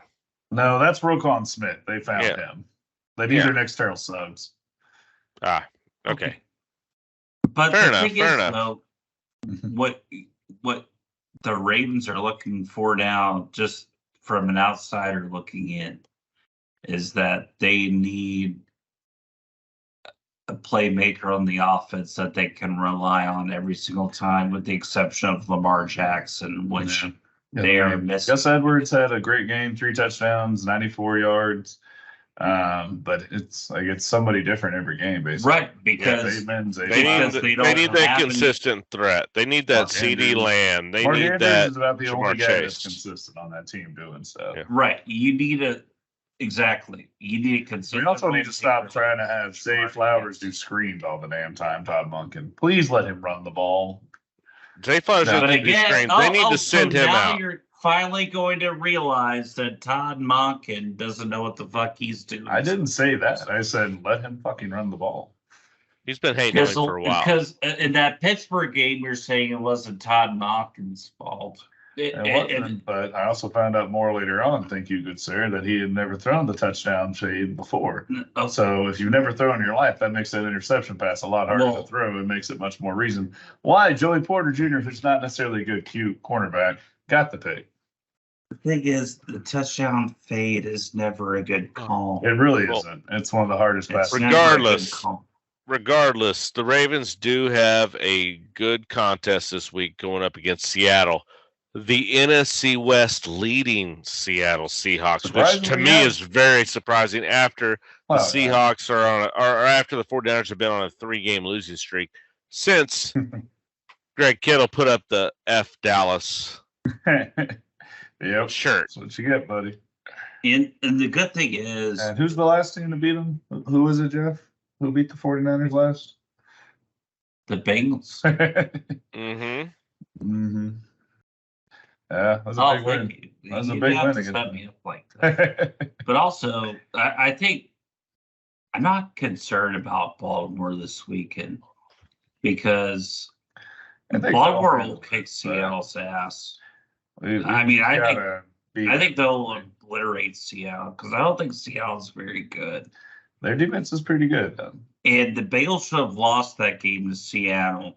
They looked absolutely terrible against them, and they still won that game with a totally inept offense in the second half, and they still won that game. Just winning by a Who field cares goal. if you win ugly? You won. I know, but Doesn't matter if but it's by a the- mile or a minute. it- You win. A win is a win. it was strictly because of the defense. Yeah, So I don't know. I mean, the defense has been your strength the entire year so far. The offense is starting to round into form for you, but yeah, it's been the defense has been the hallmark. Hendricks, Logan Wilson. yeah. All right, Mr. Porter, what do you think about your Cowboys? Yeah. Well, Congrats on that. Oh, yeah. Well, I mean, we got the win over the Rams. Big, heavy win. That's good. Like that. Demolish. It was. I like that. So much so they fired their kicker after the game. Exactly. Big game coming up. Game of the week, Fox game of the week at 4:25 against the Eagles in Philly. 3:25 on Central Time. 3:25 Central Time, 4:25 Eastern. Sorry. Yeah. But It's going to be a Gonna big be- matchup. This is a big matchup. This is a big, where we measure ourselves at. This is where we've been. They've been Let's see if down. you They've can do had any the better down than and the 49ers downs. They've game, had the up, first the Measuring ups. stick. I'm not having full. I don't have full trust in it because, as I said after the 49ers, I've given up on Dak. So Dak needs to win his way back into the good graces. I do believe this is a game he needs to prove himself because, as I have said multiple times on this podcast, the 49ers do not look like, or not the 49ers, the Eagles do not look like they did last year. They don't. You're not wrong. They had to scrape out that win against the Commanders last week. They had to. Washington lost that game, is what it was. They should have won that game. Washington should have won that game. They lost it. It wasn't the Eagles winning it. And after Also led them to trading their two defensive ends. exactly Montez sending Sweet Chase and Young Chase to after that. sending Chase Young to the 49ers for nothing. Nothing. Yep. But I mean, I understand why he has the injury history, but I don't like Chase Young going to the 49ers. Did not I like don't that at understand all. why Baltimore couldn't have made that trade either. He's a Maryland-born guy, and they. I don't know why the totally Cowboys. love him. Why didn't Jerry Jones get on the ringer? I mean, come Well, on. I know they're it's in the not- division, but at the Well, same time, you still ask. You still get on the guess so. phone. I'm sure they did ask, and it wasn't received because Yeah. they did not want to trade him within the division, Yeah, especially division after, trades are always a higher asking price. especially Oh, after the always. Cowboys played. But the reality is that Chase Young has not been the same player This is true. too. since Mm-hmm. his rookie year. He had a great rookie season. Just like, okay, we're debating between Chase Young, Joe Burrow, who's going to be more valuable. It's not even close. I mean, he's not even in the conversation anymore. He isn't because of his injury history. He's been injured every single year after his rookie season. He hasn't made any kind of impact since then. Now, when he's in the game and he's healthy, yes, of course. It's like Myles Garrett. It's a guy he's hard to stop. You have to account for him as an offensive line, but you might say he's lost a bit of speed too on that. He and probably some of that has, was but- built. No. well, I'm talking about from his rookie year. But I mean, Right. Well, because yeah, of the yeah. injury, like he hasn't really been at full strength since then. He hasn't been. And also, too, just think about the guys that have suffered from Ohio State since Urban Meyer's been there. Mhm. Like, who has really been outstanding since Urban Meyer was there? Like, yes, they got drafted real high, I mean, NFL standouts aren't. but college. NFL standouts. Tell me a guy from Ohio State. So far, That's the only really guy, been- nobody's been able to stand out, but the Good. old QB, CJ Stroud. I remember him, the Ohio State QB last year, right? Yeah. CJ he would Stroud, technically Houston. be Urban Meyer, but still, Yeah, I'm That's just saying. still a rookie, but dude. but also too, that's I the only mean, guy that comes to mind. Everybody else has had an injury. And again, I'm not going to joke about this. I know Dwayne Haskins has passed away due to essential alcoholism, basically, for the fact that he's probably running drunk on a highway. But my point is the fact that he was not going to be a successful NFL quarterback. Yeah. And then even going back to Florida with Urban Meyer, I feel that, look at Tim Tebow, not a successful NFL player. Aaron Hernandez was not a successful player. That was something separate. Yeah, Aaron Hernandez was a little more. I know, but I feel like that Aaron Hernandez would not have been, if he was on another team other than the New England Patriots. I don't think he would have done anything. And I just think of these Florida players that have gone through Urban Meyer, and just think about Alex Smith. Even he had to go through like 15 different teams. That was also a horrible leg injury that doctors fucked up. No, but I'm just talking about his San Francisco career. I'm talking about goes to the injury early in the Kansas City career. Yeah. I'm talking about his Washington career. Even yes, Washington was the injury. So Ohio State players have had sucky careers. Is this what you're saying? Yeah. So Marvin Harrison might be sucky. No, what I'm saying is Urban Meyer players have had failures in the NFL, and it's countless. I think. Well, how was Alex Smith an Urban Meyer player? Because he played for Utah. How is Alex Smith an Urban Meyer guy? Yeah. Because Urban Meyer's the head coach under Utah. At Utah when Alex Smith was there. Oh, okay. Fair enough. Anyways, we've kind of gone down a rabbit hole here because we were talking about just the Cowboys and Eagles, and now we've gotten into Urban Meyer prospects. Damn it! How they've done. How the hell did that happen? So I know it's crazy how that happened right there. All right, but anyways, let's revert the story back to What he's doing. Yes. This is, as we were originally saying, I believe this is a good testing point for the Cowboys of where they were. They've had their ups and downs with the NFC West, because apparently they can't. Well, you say the NFC West, but then they just blew out the Rams. But with Arizona and San Francisco, they had their big losses there. But I see that being in Philadelphia, I'm going to say the Eagles are going to win this game, but I don't think this game's going to be a blowout by any means. I think this is going to be a close game. I think it's going to come down to a field goal. And if the Cowboys do win it, I think it would be because of a field goal or maybe a missed field goal. That's what I see it being, just because I don't think the Eagles are the same team they were last year. Oh no, they proved now not. With the trade they made for Baird from Tennessee, I think that helps them out a lot there on their defensive back end. That's a huge pickup. I thought it was very good pickup. But at the same time, we have to see if he's going to fit into this system. I think he should, because he's that kind of player. But this will be the first game he's actually played with the team, so we will find out and see as this progresses if that's going to be a good thing. I mean, everybody thought the Rajon Rondo trade to Dallas was great, and doesn't mean I'm saying he's that kind of person, but at the same time, it's just you don't know if the guy's going to fit in until he's been there a little bit. But I see this being a close game. I think this is good. There's a reason. I mean, every time the Cowboys Eagles, at least here in the recent history, that they've played each other, it's been a primetime game. Game of the week, 4:25 game. It's not a noon 1:00 game. It's a prime game. Either Sunday night, Monday night, or game of the week at 4:25. So there's a reason why for that. But I think it's going to be a good game. It's going to be a close game.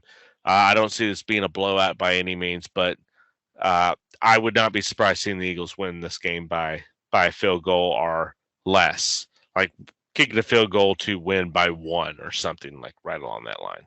But we'll go ahead and leave it at that, and we'll go ahead and get over to Jeff's Bengals, who have the big Sunday night game hosting the Buffalo Bills and Josh Allen. Yeah, so make all that the game of the week. Well, it could be, but gosh, you teased the Cowboys so much. I want to talk about them some more. But anyways, well, we talked about them, and we went down the rabbit hole. That's why we're going to move on to the next team. Is your team, which, as everyone have been putting, these are the 2 top quarterbacks in the AFC for the last 3 years. Everybody's been talking about this is the cream of the crop. That's Brees Home, basically. Well, I feel this has been really a bizarre season, to say the least, for the Bengals. I mean, they easily could have lost their first 4 games of the season. Somehow they beat the Rams on Monday night a month and a half ago at this point. And then we've won our last 3 games. To me, from what I've seen, and again, Brock Purdy's not been Brock Purdy. However, with that being said, with the way that Joe Burrow picked apart that defense, and correct me if I'm wrong, Caleb, because you and I were watching that game together on Sunday afternoon. That was such an incredible performance by Joe Burrow and Jamar Chase. Well, Boyd had some moments. They exploited that San Francisco defense left and right. Yes, exactly. And it's kind of, again, not to bring it back to the Cowboys, but it goes back to the point, the Bengals, regardless of whatever the defense is, they will try to go to Jamar Chase every single freaking time. As well they should.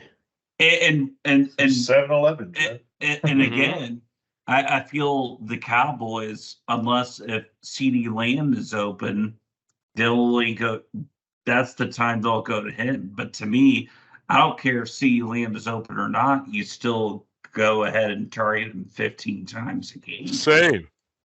Oh, and so the Bengals, and I believe Jamar Chase has done this, and I believe Joe Burrow's contributed this to Zach Taylor. It's just like, trust us, and I don't care what routes are open or what routes you designed.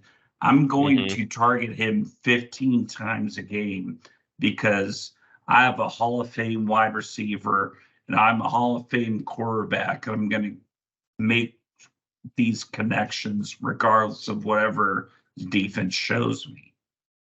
And then in terms of Buffalo at this point, to me, and I've discussed this with Caleb off air, and I think we've discussed this a little bit on air as well, but I believe Buffalo has missed their window. They missed their opportunity a couple of weeks ago. I don't think Stephon Diggs is the same player he was 2 years ago. I don't think their offensive line is the same as it was 2 years ago. They still have not established a running game. It seems like they refuse to do it. Now, granted, they drafted Dalton Kincaid right in the first round to try and establish a tight end game, but that's still taken time to get going. And I think their defense hasn't been, for whatever reason, has not been elite as it was the past 3 years.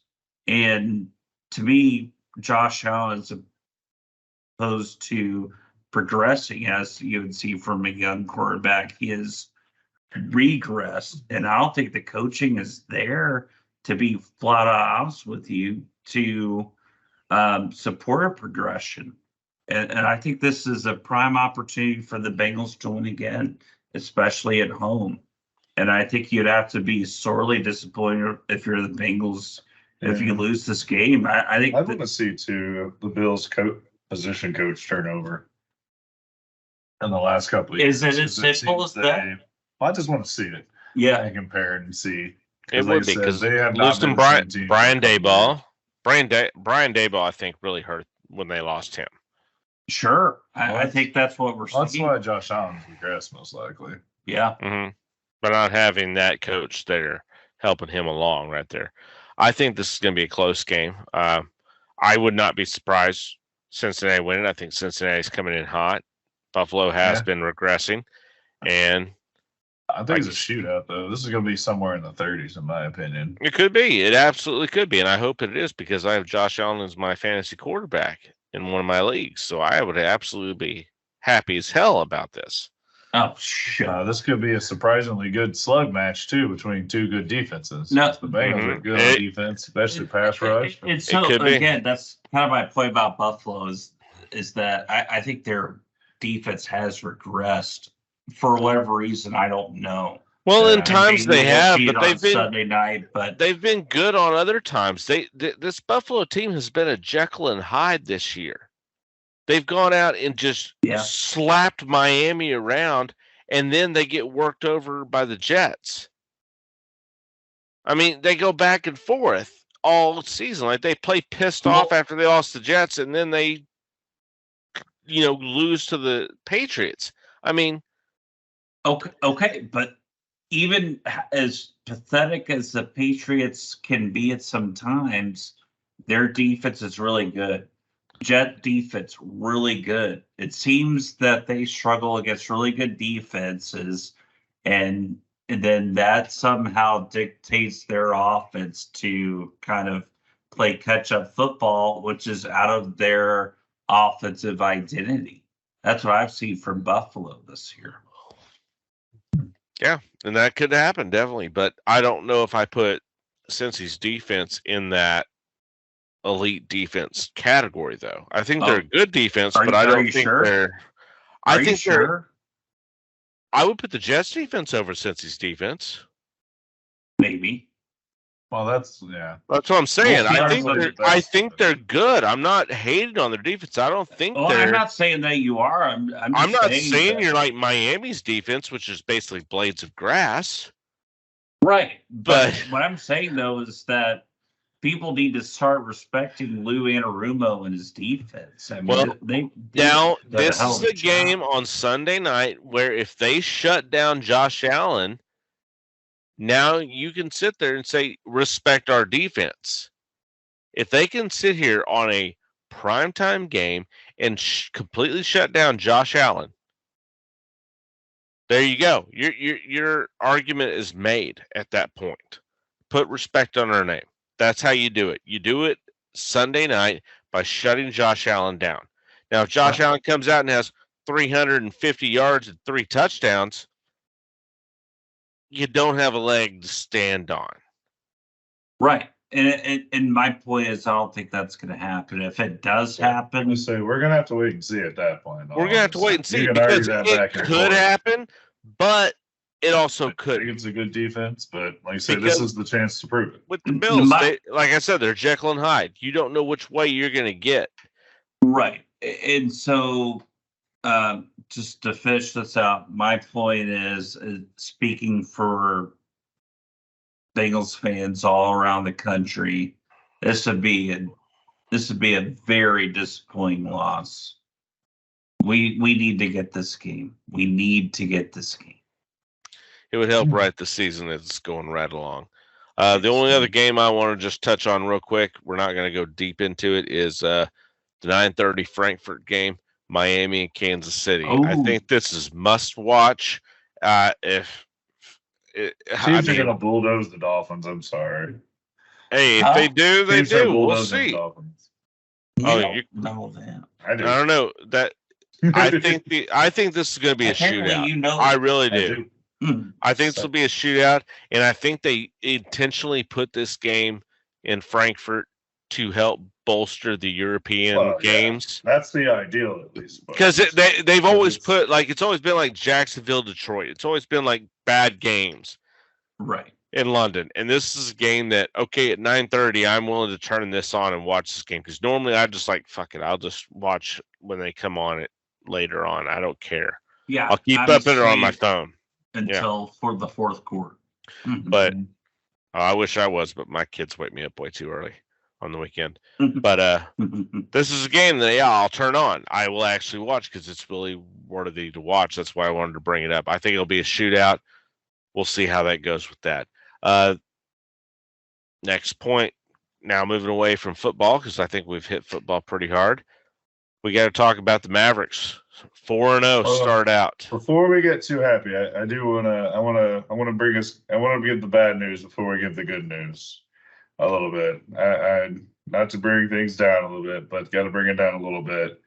I want to bring up a little hockey news that happened this past weekend. Okay, do you want to go hockey before basketball? Let's do hockey. Yeah, a little bit of hockey here with the unfortunate death of Adam Johnson during a hockey game by a freak accident in the British Hockey League. Former Pittsburgh Pirate or former Pittsburgh Penguin. I apologize. It is definitely a freak accident. There's no intention or anything else. If you look at the video, I'm not saying go look it up by any means, but basically skates go up, cuts the neck. Oh God! And Adam Johnson unfortunately did not make it out of that. Nope. What I always think about, and again, I never want to ask anyone to watch this. I don't even know if I call it an injury, but what I always think of the worst event that's happened. Thankfully, he survived, but Clint Malarchuk getting cut in the throat as a goalie with the skate for a Buffalo. I mean, this has happened like at least twice in the NHL.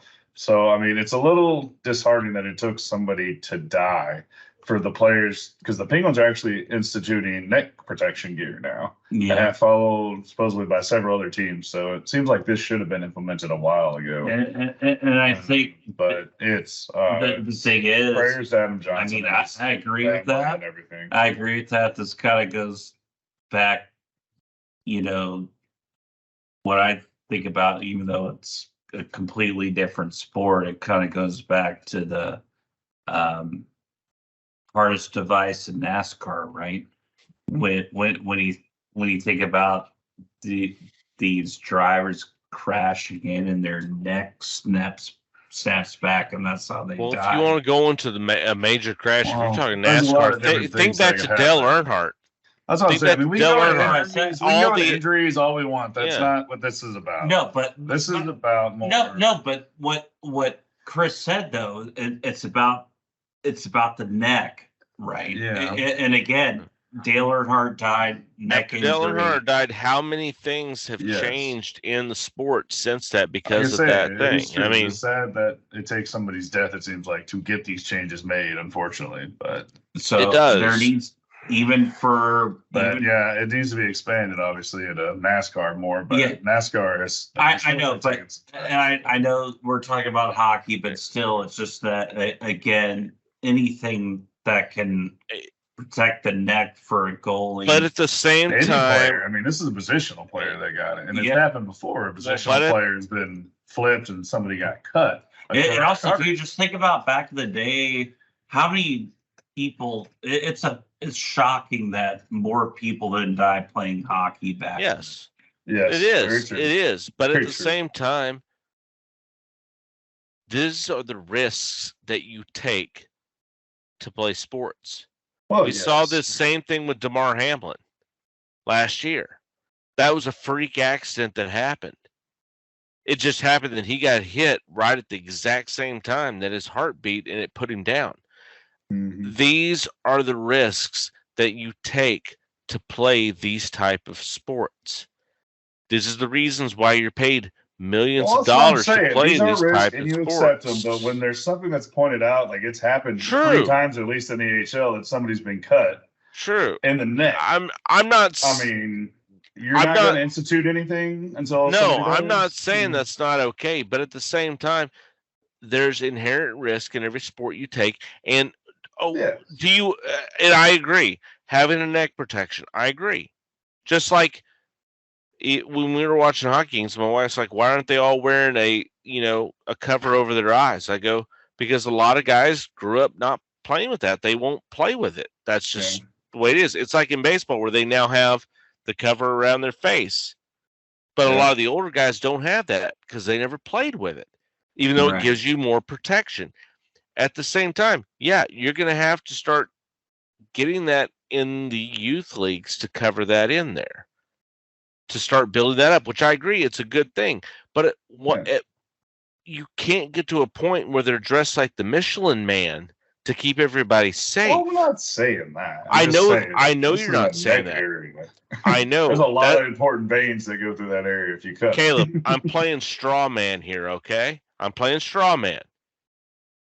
I understand there's a lot of veins. You got to have a coverage there, but guys aren't going to start doing this just out of the blue because of this happened.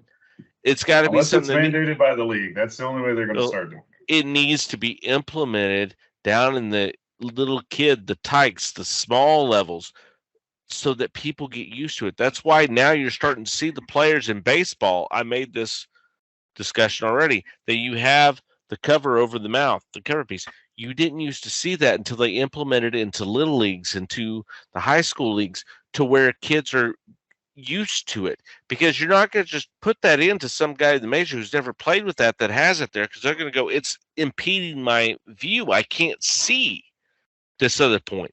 You have to implement it at a younger league to where kids are used to it. So when they come to the majors, they're used to it at that point, because otherwise they're just going to be like the guys like Jamie Benn who are like, I'm not wearing this mask because I've never played with it. I can't see with it. I can't deal with it. You have to implement it. It's kind of like what say it's either mandated or it started and people come up with it. Well, also you got to have them come up with it, because otherwise you're going to have so much of a pushback. Well, also too, what's fascinating about somebody died, I'm pretty sure someone's going to go, okay, fuck it, I'll just have to do it. Well, maybe if they do, they do, but the other ones are going to go, hey, this is 1 in a million chance. I'm going to take my risk because I've always played this way, and I don't like it that way. And you think that's crazy, but how many old farts are out here going, I'm not going to the doctor because I don't like the doctor, and then die of something that they could have been saved of? I mean, people are people. They're going to do what they is best for them. So, I mean, you can implement all you want to, but at the end of the day, I mean, implement what you want to implement, but like I said, there's no two options. I see it being actually implemented, but so far I know the Penguins are looking into it. Well, also too, I mean, just think about how hard the mask implement in hockey to begin with. I mean, look at a guy. Well, you wonder why so many people have missing teeth who play hockey. Well, I mean, just look at a guy. For example, in the '90s when they implemented the hockey mask, the hockey helmet was rejected. Hockey helmet. I mean, you had to wear it as a player, but they allowed people, players. I mean, like for example, Ron Duguay for the LA Kings. He played without a helmet his entire career. They allowed him to still keep playing without a helmet. So it's just amazing how hard it is to implement. So regardless, you have to implement it, as I said, in the lower with the kids that are learning how to play. You need to do it maybe 2 ways, ideally. But I'm not saying it's a bad idea. But I'm just saying, it's just weird that this wasn't started younger leagues sooner. Yeah, true. The reason is because this is now. The reason it has is because this is a freak accident. I commentated. It's a freak accident, but we say freak accidents happen 5 times in all the hockey leagues, 3 in the NHL. True. That's starting to get a little higher than freak accident. Okay, but you're saying just in the NHL. But then you have all the minor leagues that are in hockey. You have all the college games that are hockey. You have all the lesser leagues that are hockey. I myself have commentated over 100 hockey games, and those are just lower league minor than that. Then you have high school. Then you have college. Then you have the European leagues. You have all this other shit, when it comes down to it, it is a very small minority of that it's happened. And when it comes down to it, they're weighing their options of this has happened 4 times in how many hockey games? that's not something to really implement something in because it's such a freak occurrence that has happened. Is it something that could happen? Yes, but it has not been an option that has happened in a long time, or it's happened multiple times. Now, if it's something that's happened once a year in every single league and every single way down the leagues, then yes, that's something that it would have been implemented sooner. But we're talking about and I'm not trying to downgrade anything that's happened with this because it was a terrible situation. I'm just trying to say the reason why it hasn't been implemented before is because we can talk about 4 times right now. Okay, before this happened here, unfortunately, to this gentleman, could you have named how many times this has happened in all of hockey? No, you couldn't have. I couldn't have. No one could have. Because it's that rare of an occurrence.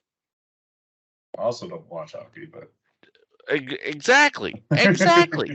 Now, do I agree with the Penguins going ahead and taking that measure to go and start doing it?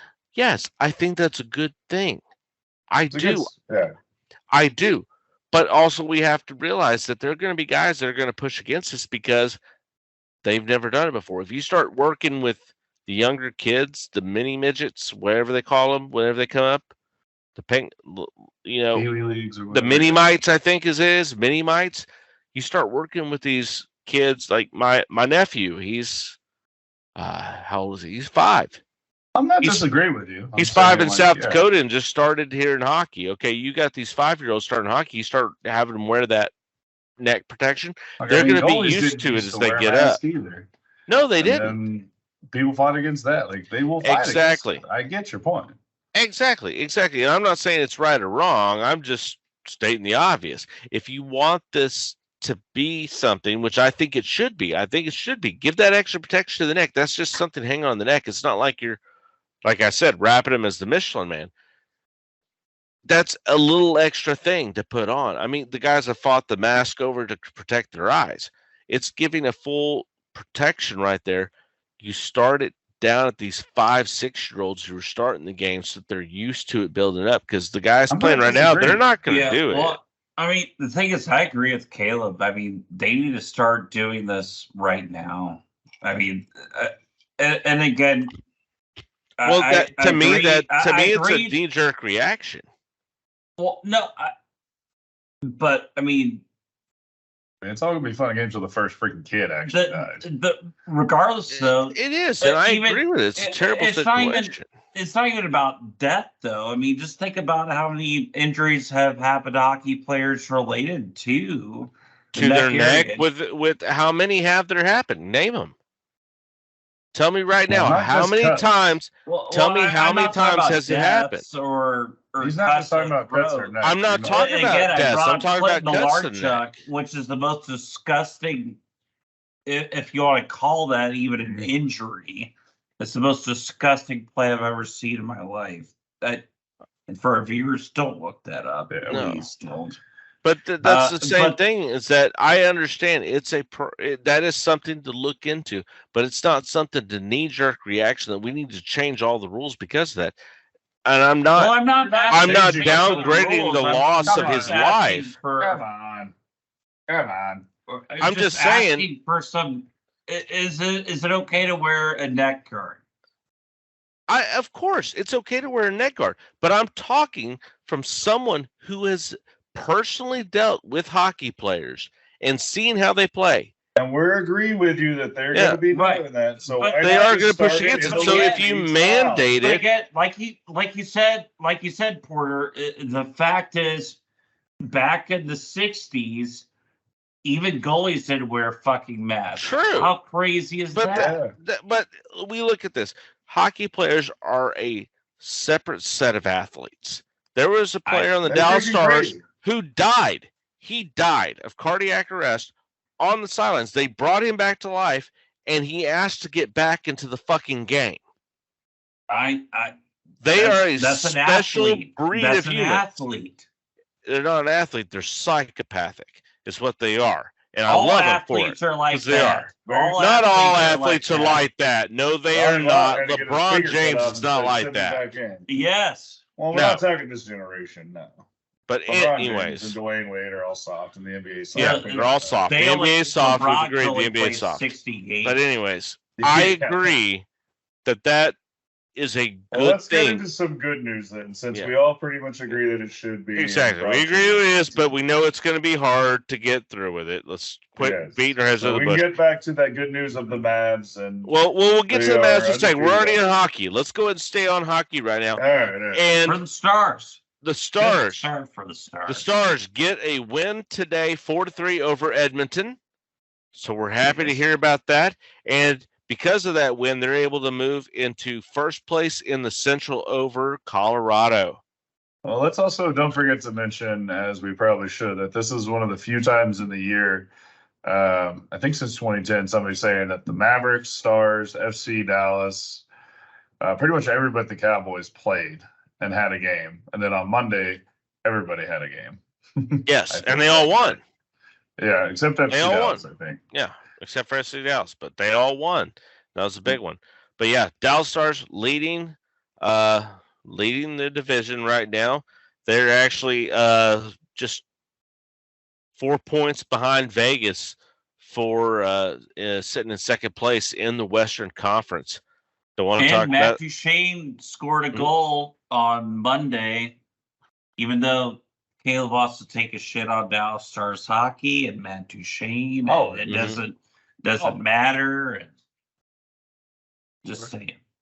And so early. And anybody who watches up here in Pittsburgh, which there aren't many of them, they're not going to like it. But they're the Pittsburgh Penguins last place in the Eastern Conference. Yeah. Oh, last. Pittsburgh. You like that, Pittsburgh? Yeah. 6 points. Did we They're tell you to looking stop bad. moving your hands so we can Damn get it. the picture? Stop it. Stop it. But yeah, hockey's rolling smooth. The Stars are looking good. Happy the way that they're going. They're rolling smooth, and like to get a few more games up here. I just can't seem to get them. But Pavelski got a goal. Hintz got 2 goals tonight with an assist, so 3 points for Hintz. Roope Hintz, love the guy. Can't say enough good things about him. I mean, and again, it goes back to this young roster. When you have Heiskanen, when you have Roope Hintz, and you have, in my mind, a great manager and Pete DeBoer, who knows modern hockey. He knows how to manage these players. He was a good hire last year. He was a very good hire, and I'm very happy with him. Very happy with him.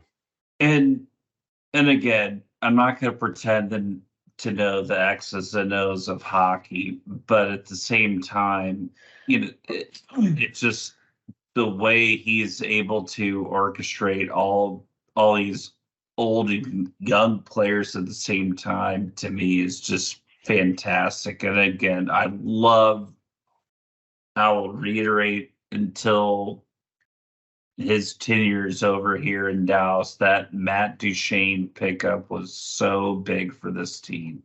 So big for this team. So far, it's proven good. Yeah, and he's going to be not only a valuable player on the ice, the thing is, the Stars he's right going to be now, a valuable player in terms it's of going to have to leadership. see the playoffs. Like right now, it depends on how they do in the playoffs, because we know the Stars are a playoff team. Let's see how they do in there. Oh, sure. Yeah. I mean, again, you could say that for a lot of teams. For the Stars, to after the last year, getting to the Western Conference Finals and losing to Vegas, they put up a good fight, but they lost to Vegas, who were the Stanley Cup champions. To me, the Stars were Stanley Cup or bust at this point. We've got a good team. We retained a majority of our team. Sure. We've got a second year here now with this coach. We're Stanley Cup or bust. And with them being now second to Vegas in the standings at this point in the season, you're right where you need to be. You just need to maintain that. And you need to keep pushing forward, and they need to get over that hump, and we'll see how that happens. Yeah, I agree with you, Chris. It's just the fact, to me, I mean, the Vegas, in my mind, in terms of the NHL, they're kind of our Houston Astros at this point. Yep, You they know, pretty much are. You got to get over that rival, as crazy as it is for a team that came in the league into 2018, Very recent. 2019. Yep. But to me, that they're our rival at this point. And to get over that hump, to get that second Stanley Cup, as opposed to the ones when we were 10 or 15, we have got to beat Las Vegas. And as crazy right now, as so that does is, every team in the league. Mm-hmm. well, I know that, but they're our rival. It's just like Houston is. I mean, like, yeah, you could say every team needs to beat the Houston Astros, but I would like but Well, anyways, specifically we need to go ahead and we need to move on over. We need to go ahead and jump over. Let's go ahead and hit the NBA. And the NBA, Dallas Mavericks leading the Western Conference 4-0. That's a surprise, in all honesty. It really is. Right behind them, Golden State, Denver, New Orleans, all at 4-1. And the Mavericks will be playing Denver tomorrow night in Denver. So may get their first loss. They haven't played good Denver for years, so we'll see. But right now, tied with the Boston Celtics with the only undefeated records in the NBA. Had a good showing. I know Luka's had a 40, 15, and 12 triple-double already, at least once, I believe, on Monday night. Yes, and he's actually moved into the top spot for MVP voting early in the season. So we'll see if he can continue going with it. I mean, I would love for him to, but this is a year Luka needs to prove some things. The thing is, I'm happy we're 4-0 and we're leading, but I do not see this maintaining just because of the team they put together. To me, this is not a championship caliber team. If they stay in this area, it's because Luka balls out and goes absolutely outrageous. I just don't think he has the help to help him.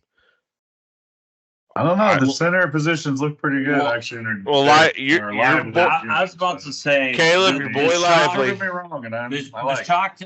And exactly, I was about to say, boy Lively. Caleb took the words out of my mouth. That's what I said. I want him to. Caleb took the words out of my mouth. Derek Lively.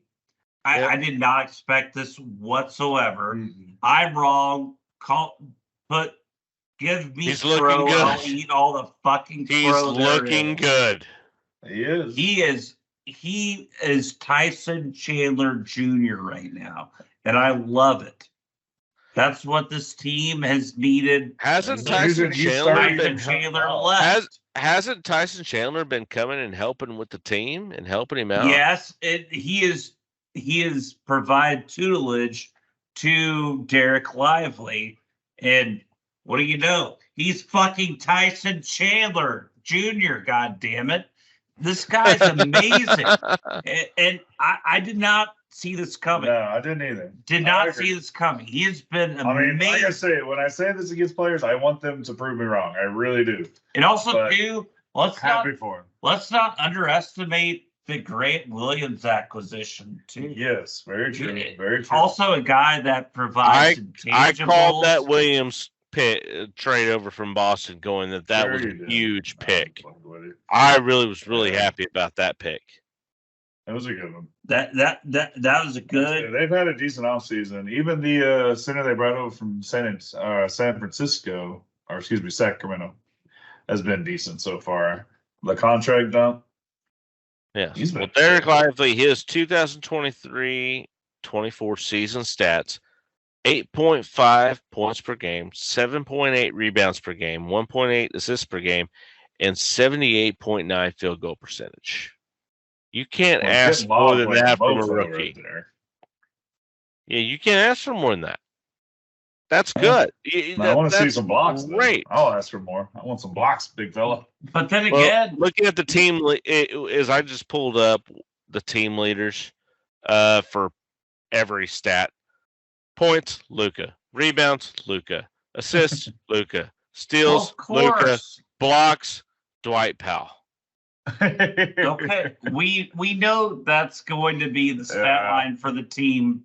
That's It what is. it That's- is. as Up long there, as you know, we MVP, know what it- and- That's what it is. It's what it No. is. We all understand that. But But at the same time, it's no, the thing is, Porter, why we do you got have Jeff worked up. no? Because I know that face. I know that face. A shit green face. No, not that face now. He knows what I'm going to say. Say it. Is Make a point. why the doubt? You have doubt in your face, and I don't like it. I do, because I do not trust Tim Hardaway or Kyrie Irving to be the Robin to Luka's Batman. Who's to say Grant Williams can't be the Batman for this team? The Robin. He's done. Because or he's the not going to Robin, be the Batman. excuse me. Because I don't see Grant Williams doing that. Or maybe Do I see Derek Grant Lively Wi- can do it. Do I see Grant Williams coming in and being like Alfred? Yes. But I don't see him being I thought you were about to Robin. go Batgirl there for a second. I thought about it. But I didn't want to disrespect Grant Williams by saying that. That's why I said Alfred. But like Alfred's a bad mofo. Derek Lively has surprised me. I was not expecting that out of him as a Oh rookie. no, that's what I said. We mean- will take it back and gladly take it. I know what we have from the bench players that have been with the team. I know what I have with them. I need someone to take that extra step. So when they're triple teaming Luka, I know I can give them the ball and trust them to do it. Well, Derek Lively. Derek Lively is not who you think of as going to take over a game. Yes, he can catch some alley-oops, and he's played very well in the first 4 games, but I don't trust him to fully take over a game if Luka gets injured. I Well, don't. Well, Well, then you don't obviously- need a Robin. You need another Batman. Then. at Yeah, that I mean, at that point, that's a different conversation. Okay, if Luka's being triple Luka teamed goes down. and he can't throw the alley-oop to Lively, That's Kyrie Irving doing the alley oops at that point. yes. But do we trust Kyrie Irving the whole year?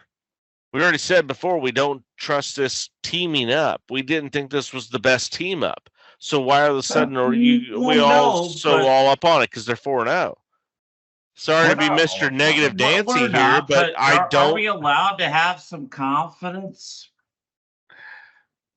No, I'm allowed to have a little confidence. Okay, that's great. I didn't expect us to be 4-0. It's 4 games into the fucking season. Oh, okay. This goes back to the hockey talk, all right? Where we're like, we're only a game in, you start going off on shit. It doesn't matter right now. They're I'm having a gonna good go off season. on shit Great. because I already Let's see go what's to the gonna next happen topic. later on. I'm not drinking the Kool-Aid yet. No, Prove me wrong. You drink the Stars Kool-Aid. No, Let's move on. no. I didn't what- drink the what I'm- Stars Kool-Aid. No, what I'm saying though is that when we look at this Mavericks team right now, from what I have gathered, is the head coach is irrelevant, and that's fine. The general manager, Nico Harrison, is irrelevant, and that's fine as well. But we need to appreciate the team that's on the court right now. And this is a team that can upset people in the playoffs. Well, they need to make it to the playoffs first. I appreciate the team that we have, and I'm enjoying what's going on right now. The playoffs. There's no way in hell this team will not make the playoffs. If they make the wild card, I'll be happy. Are you saying the play-in game, the 7 to 10? Yes, Are you I'll be fucking happy if they kidding make me? that because honestly, team I don't is know like if that a- will happen. We don't know what injuries could happen in between now and then. Okay, I do but we not don't know trust what this team. Injuries can happen to the I don't- Cowboys. I We don't know trust- injuries what can happen to the Stars. And I'm We telling you right don't now, know. I do not trust this team. I don't think this is a team that's built to win in the playoffs. It's not. And if you think that it is, then you're just drinking the Kool-Aid and you're blind to that aspect. Look at this team up and down.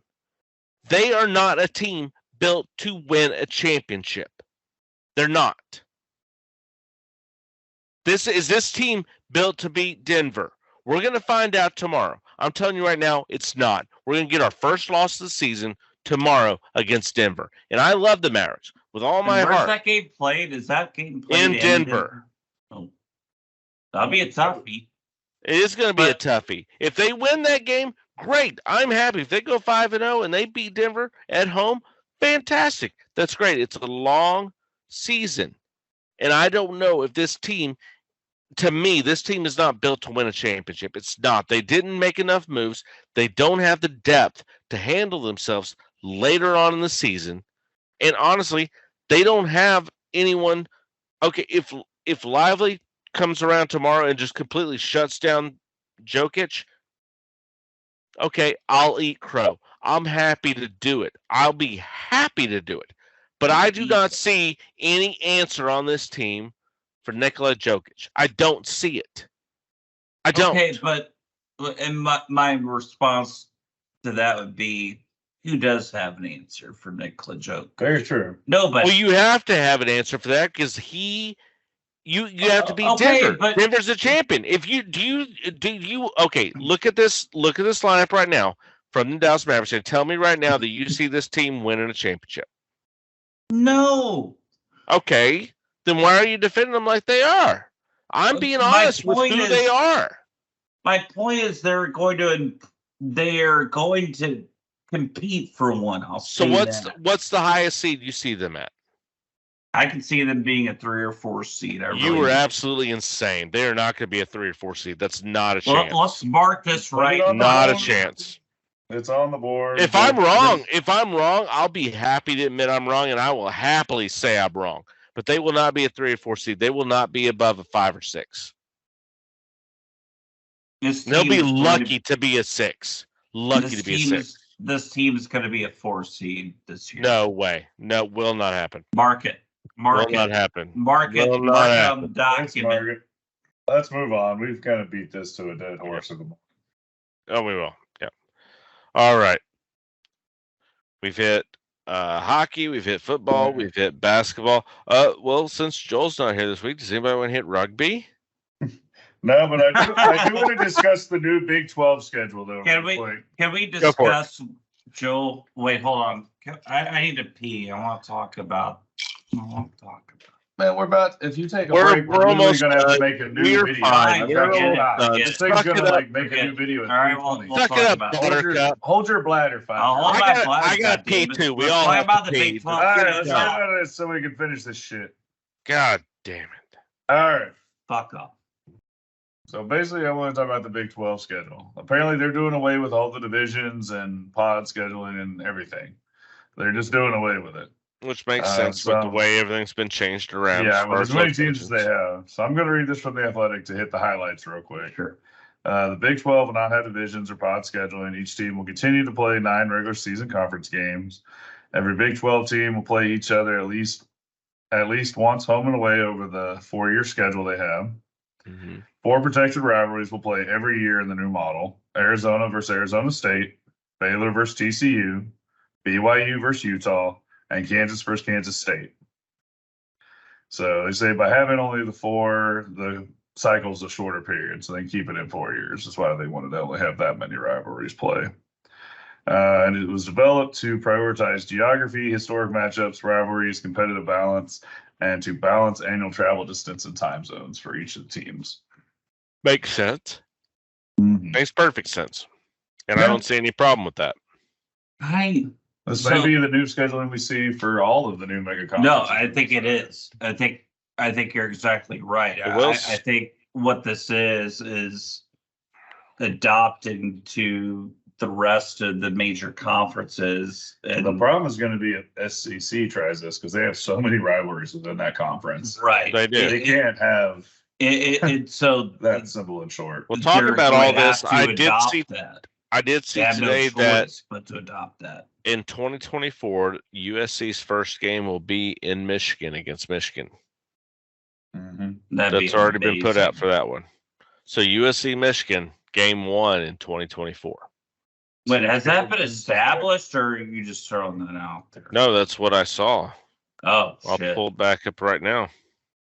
So Michigan will actually play somebody tough on their schedule until like I know, surprising. 2 weeks from now. When they Or play USC will do that too. Yeah, Michigan. USC's at least played people that are ranked. Michigan has played scum Yeah. until like 2 weeks from now. Yeah, so that's the thing. Michigan Big has a Ten preseason schedule. USC will until they open play at Penn University State. of Michigan in 2024. Okay. Damn, Yep. yes. In Good. the first Big Ten conference game, while UCLA will make 2 cross-country trips to Oregon, and Oregon-Washington will be featured during rivalry weekend of the Big Ten's 2024 football schedule, which the league unveiled Thursday.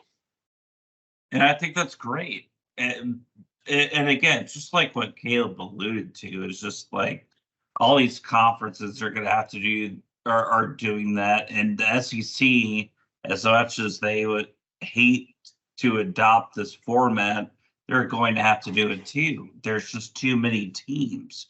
You're going to have 9 SEC games, as much as Nick Saban bitches about it, as much as other SEC coaches bitch about it. You just cannot. You cannot avoid that, and then with the expanded playoff, I would think you're going to get rewarded, or I would say I should say rewarded. Let me rephrase that. I will say that the loss won't be as penal as it was in this current college football format that we're in now. And so all these colleges are going, or all these conferences are going to have to do the same thing. And that's that. And the last thing I'll say, and I'll wrap this up very, very briefly, is the fact that I kind of wish the Big 12 had some more rivalries on the East Coast, although I know they may not have lasted as long. But I mean, They like tried. They tried with West Virginia. They tried. Well, I mean, to say in West Virginia, I mean that's been a big rivalry for a long time. But yeah, I think it's a good thing, and it's a must. And the SEC will need to go to that format once they So the Big Ten. Yeah, as will the Big Ten. Absolutely. And talking about college football here, in the AP Top 25, Georgia's still ranked number 1, Michigan 2, Ohio State 3, and Florida State 4. But with the first playoff rankings coming out, Ohio State has jumped Georgia to the number 1 seed. So you have Ohio State at 1, Georgia 2, Michigan 3, and Florida State at 4. And really, just my big question to you guys is, hey, jumping from 3 to 1, is that warranted there for Ohio State? I know they beat Penn State, but still. Yeah, well, I mean, like I said, Georgia's had kind of a rough start to start this year. They haven't necessarily played anybody. Ohio State has beat several ranked teams so far. Michigan hasn't played anybody, so I see why they got moved down too. But could also some of the call stealing be part of that? I mean, I know college football doesn't want Michigan in this playoff at all. Well, they don't want them in there at all. But I mean, yeah, because they don't want it to be a topic in the middle of their playoff, their biggest event of the year. Because that's going to be, I think that's going to be something huge that's going to happen. And especially are they going to share signals with South Carolina? Are they going to make Michigan vacate these wins? And at that point, that's going to completely take Michigan completely out of the top 4. I mean, there's no way they can stay in there doing this right there when apparently the guy stealing signs was basically is one of our friends, Bradley. So put it that he was basically wearing a shirt that says, "I'm not with Michigan," while he was stealing calls. I mean, use the Michigan credit card to travel and buy the ticket. I think, to me, and I guess ultimately it goes besides the point. I feel that this sign stealing scandal is rather overrated because I feel like tons of teams do this. And I don't really know the severity of what the sign stealing is. And the fact of the matter is, okay, they'll beat Michigan State 49-0 anyway, so who cares? I just Well, the don't. point is Michigan shouldn't care. They should beat these teams without having to go through. Right, but Yeah. but the thing is, to me, this is not like the Astros, where Well, no. you had to rely on this to win. For me, Michigan, I just don't. Again, I think it's chicken shit what they did, but I just don't know the severity of the situation. There's still a lot of unknowns here. Well, Now, what with I that being, go ahead. No, you go ahead. Go ahead. No, with that being said, if Michigan is, playoff eligible and they have the record to show it, they're going to be in this playoff. There's no way they're going to be left out of it. Well, the thing that I And- think that affects all of this is that Harbaugh denying any acknowledgement or anything to do with the sign stealing. And as things keep getting brought up as it comes out, it's showing that if he had no idea of this, and he had no reign or control of his program.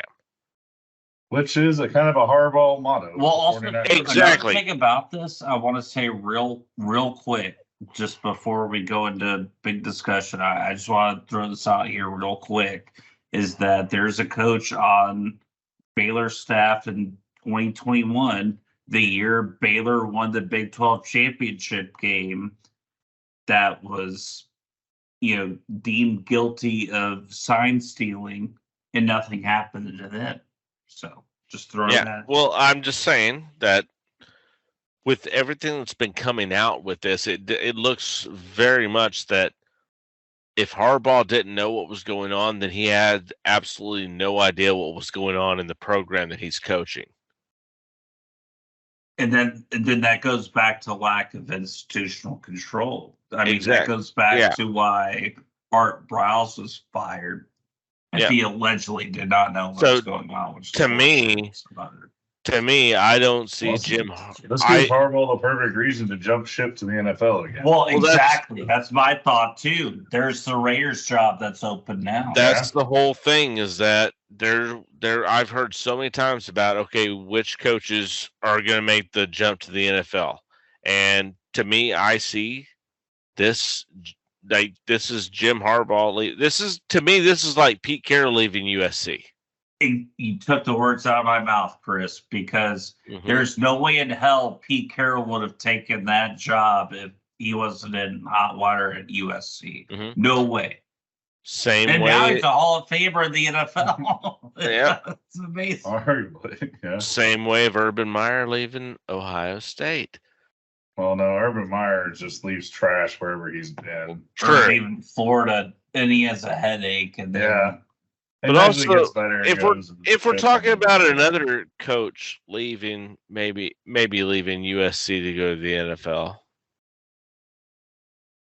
oh, Yeah, but Yeah. he has no business being in the NFL. well, the thing is, he sucks. that's the problem. Lincoln Riley has not conveyed himself to be a He has, but national media loves him. No, National he- media he loves him. has, but- it's one thing to control the media in Norman, Oklahoma, but you can't do it in Los Angeles, California, and you're sure as hell not going to do it with an NFL team. He has been ducking interviews after the past few losses, which You can't Oklahoma do that. which You Oklahoma cannot- fans are going, hey, are y'all surprised? Hey, he's leaving you.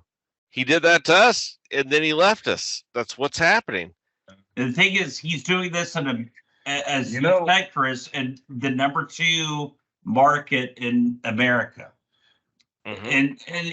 And he cannot get away with this at the NFL level because Mm. we're at the point now in the NFL where you get national beat writers Well, I mean, after covering these teams. Now, here's in a- addition to Caleb, Let me give you guys an interesting question, though. Mhm. Because here's another coach that may be jumping ship.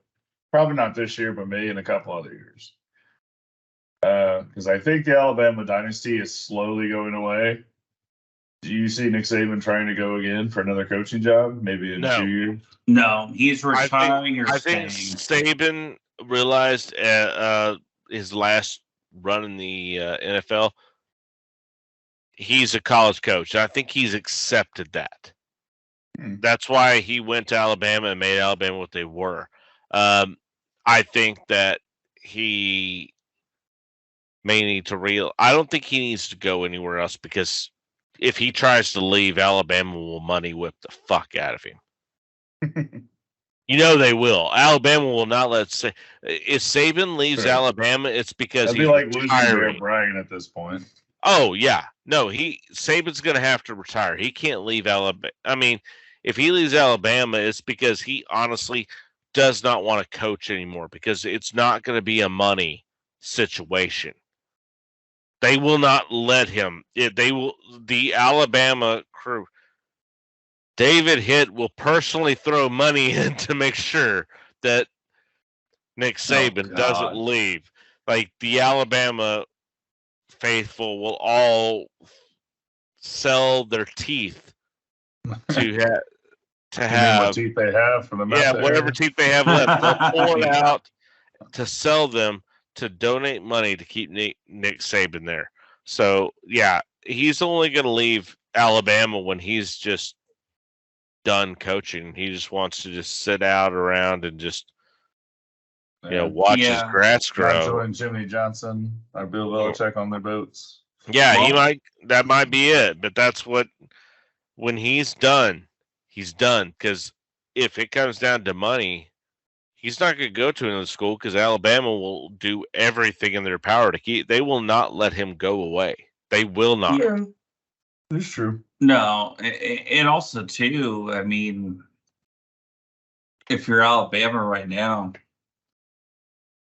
who do you even want to bring in at this point that would be better than Saban? You can't even say Dabo Swinney anymore, because that Clemson program is falling apart because he refuses to acknowledge the transfer portal. And then at that point, I just don't know who else you could bring in. Yeah, everybody that's come in under him has left. Sarkisian's gone Coach to UT. Dion, man. Coach Dion. Well, also, that would be intriguing. If you could bring Dion into Alabama, no, that would make it interesting to me. Maybe start him out as a DC or something. Ooh. Can we have him win at Colorado first? Can we have him win at Colorado? Yeah, we do need another win at Colorado. Yeah, we do need another win at Can we Colorado. not blow a 28-0 lead to Stanford, the worst team in the Pac-12? That SNL skit was. Can we not do that? I'm just saying. Yep. That'd be nice. Well, gentlemen, I think we've talked about all that we can talk about and fought about all that we can fight about here this evening. I still want to say just the Rangers won the World Series. At the end of the day, there's nothing bad that has happened, because the Texas Rangers finally won the World Series. And I have been smiling ear to ear. I've been so happy about it. Got to see my son be happy about it, as I had to explain to him, you only had to wait 40 years for this. Daddy had to wait 38 years. Right. Because technically it was 63 years. But Daddy only had to wait about half of that. But it's an amazing, amazing thing. And congratulations to them. And congratulations to the fans who've waited and have, the dire fans who've, stuck it out, who were sitting out there in the Ranger Exactly. Out in the Diamondback hot left field of old Right. in the ballpark. 2000 getting left field tickets where you're sitting in the sun in an August Ranger Diamondback game in like 2013 where both teams sucked, and you were out there buying $10 tickets and going out there for dollar hot dogs and sitting out in the Oh, damn sun like I did and just sweating your ass off to watch baseball because you loved your team. This is for those people who did that, who went out there and just suffered and loved it and did everything for this team and finally get to go, hey, we're World Series champions. Exactly. My last walk down here after seeing my wife before she went up to bed, and I go, I get to say, what are the Rangers, Rangers World Series champions? She goes, how does that feel? Because she's a Yankee fan. I go, I can't quit saying it. We're World Series champions. We're champions. Are we on the Yankees level? No, but you know what? We're at the table. We finally got there. And also too, I want to provide Caleb, and then if you want me to go last, I will, or I'll provide my thoughts. Now, you're just on the overall feeling of this city. Go in the Rangers. Okay, go for it. Do it. Okay. So, just to add to that, again, what I said at the start of the show was, again, just the thoughts of complete disbelief. And again, afterwards, I thought about both of y'all. I thought about my brother. I thought about Chuck Morgan. I thought about Eric Nadel. I thought about Tom Grieve. Guys like that just put their heart and soul into this team, and genuinely thinking that a series for them, a World Series win, would probably not happen in their lifetime, and it did. And it just got shot out of a cannon. There's no building process to this deal, unlike the Nationals. I know, Chris, you texted me last night, and yeah, it's great to feel like an underdog and win, but at least we had there's some sort of building process with this Rangers team. There wasn't that at all, and just to happen overnight for all of y'all, I'm just so happy for y'all. I'm so happy for my friends. I'm so happy for, again, like I said, the people within the Texas Ranger franchise have dedicated their lives to this team to finally come to fruition. I think it's amazing. I think it's so awesome, and kudos to everybody. Oh, yes. Well said. It's just an amazing time to be alive. The fact the Mavericks and the Rangers actually have championships now. Yeah. Fucking phenomenal. We all four now. Yeah, since 1995. And like Chris said earlier, 2035 is when the Cowboys will win it. or FC Dallas. Yeah, or FC Dallas will be up, I think. Well, as I said earlier, DFW has joined Boston, LA as the only cities that have had championships in all four of the major sports since 1995. Kudos. Since 1995. So anybody who wants to sit here and yell at me over comments or whatever later on, or text me personally like vulgar messages that, oh, New York won this, New York did it, or whatever, since 1995. Yeah. Like from 1995, it's only been DFW, Boston, and LA that have championships in all four sports. Four major sports, yeah. Yep.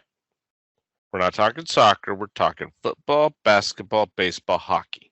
That's the it. traditional big four, yes. Yes, the traditional big four. Mhm. And you know what's Hopefully soccer will get there someday. You know what's fucking crazy what I thought about the other day is the fact that think about the Panthers actually won that Stanley Cup against Vegas. They would have beat Dallas. Thankfully, they did not. Mm-hmm. That's scary to think about. I do not want Miami beating us in anything. All right. Yeah, we already lost to Miami once. We don't need to do it again. We beat their ass, and then we'll beat their ass in this category too, which we. So Well, I think we've hit about everything we can hit for tonight. we hit all 99 points tonight. I think That we did. Well, for Jeff Amos, Chris Porter. We'd like to thank again everyone for listening to us. Enjoyed a great conversation, and you know what? Cheers to the 2023 Texas Rangers World Series champions. I'll do a no It's supposed hand movements. I'm not doing it. I can't. Whatever. Cheers, fucker. Well, anyways, cheers to the Rangers. Cheers to Bruce Bochy. Cheers to the whole staff. We're very proud. We're very happy. We can't. It's unbelievable. It's a dream come true for Ranger fans. For Ranger fans, it's a dream come true, and we're just very happy and give that send off here to that baseball season in the best way that we've ever had. And now we'll go on to hate on the football season, hockey, and basketball from here. But we get to enjoy a great end to the baseball season. It's been fantastic. My son's already ready for more baseball. He's disappointed that the season's over and he can't see any more baseball games. So Again, I'll just add to that, not to steal your thunder, Chris, but for all of DFW, enjoy this moment. Enjoy it. Do not take it for granted. Fully enjoy this moment. That's not stealing the thunder and all. Yeah, we need to enjoy it, and I think we are all enjoying it, and we'll look forward to the future. So for Caleb Cover, for Jeff Amos, this is Chris Porter. I'd like to thank everybody for joining us, and we'll see you at the next round. Cheers. Next round.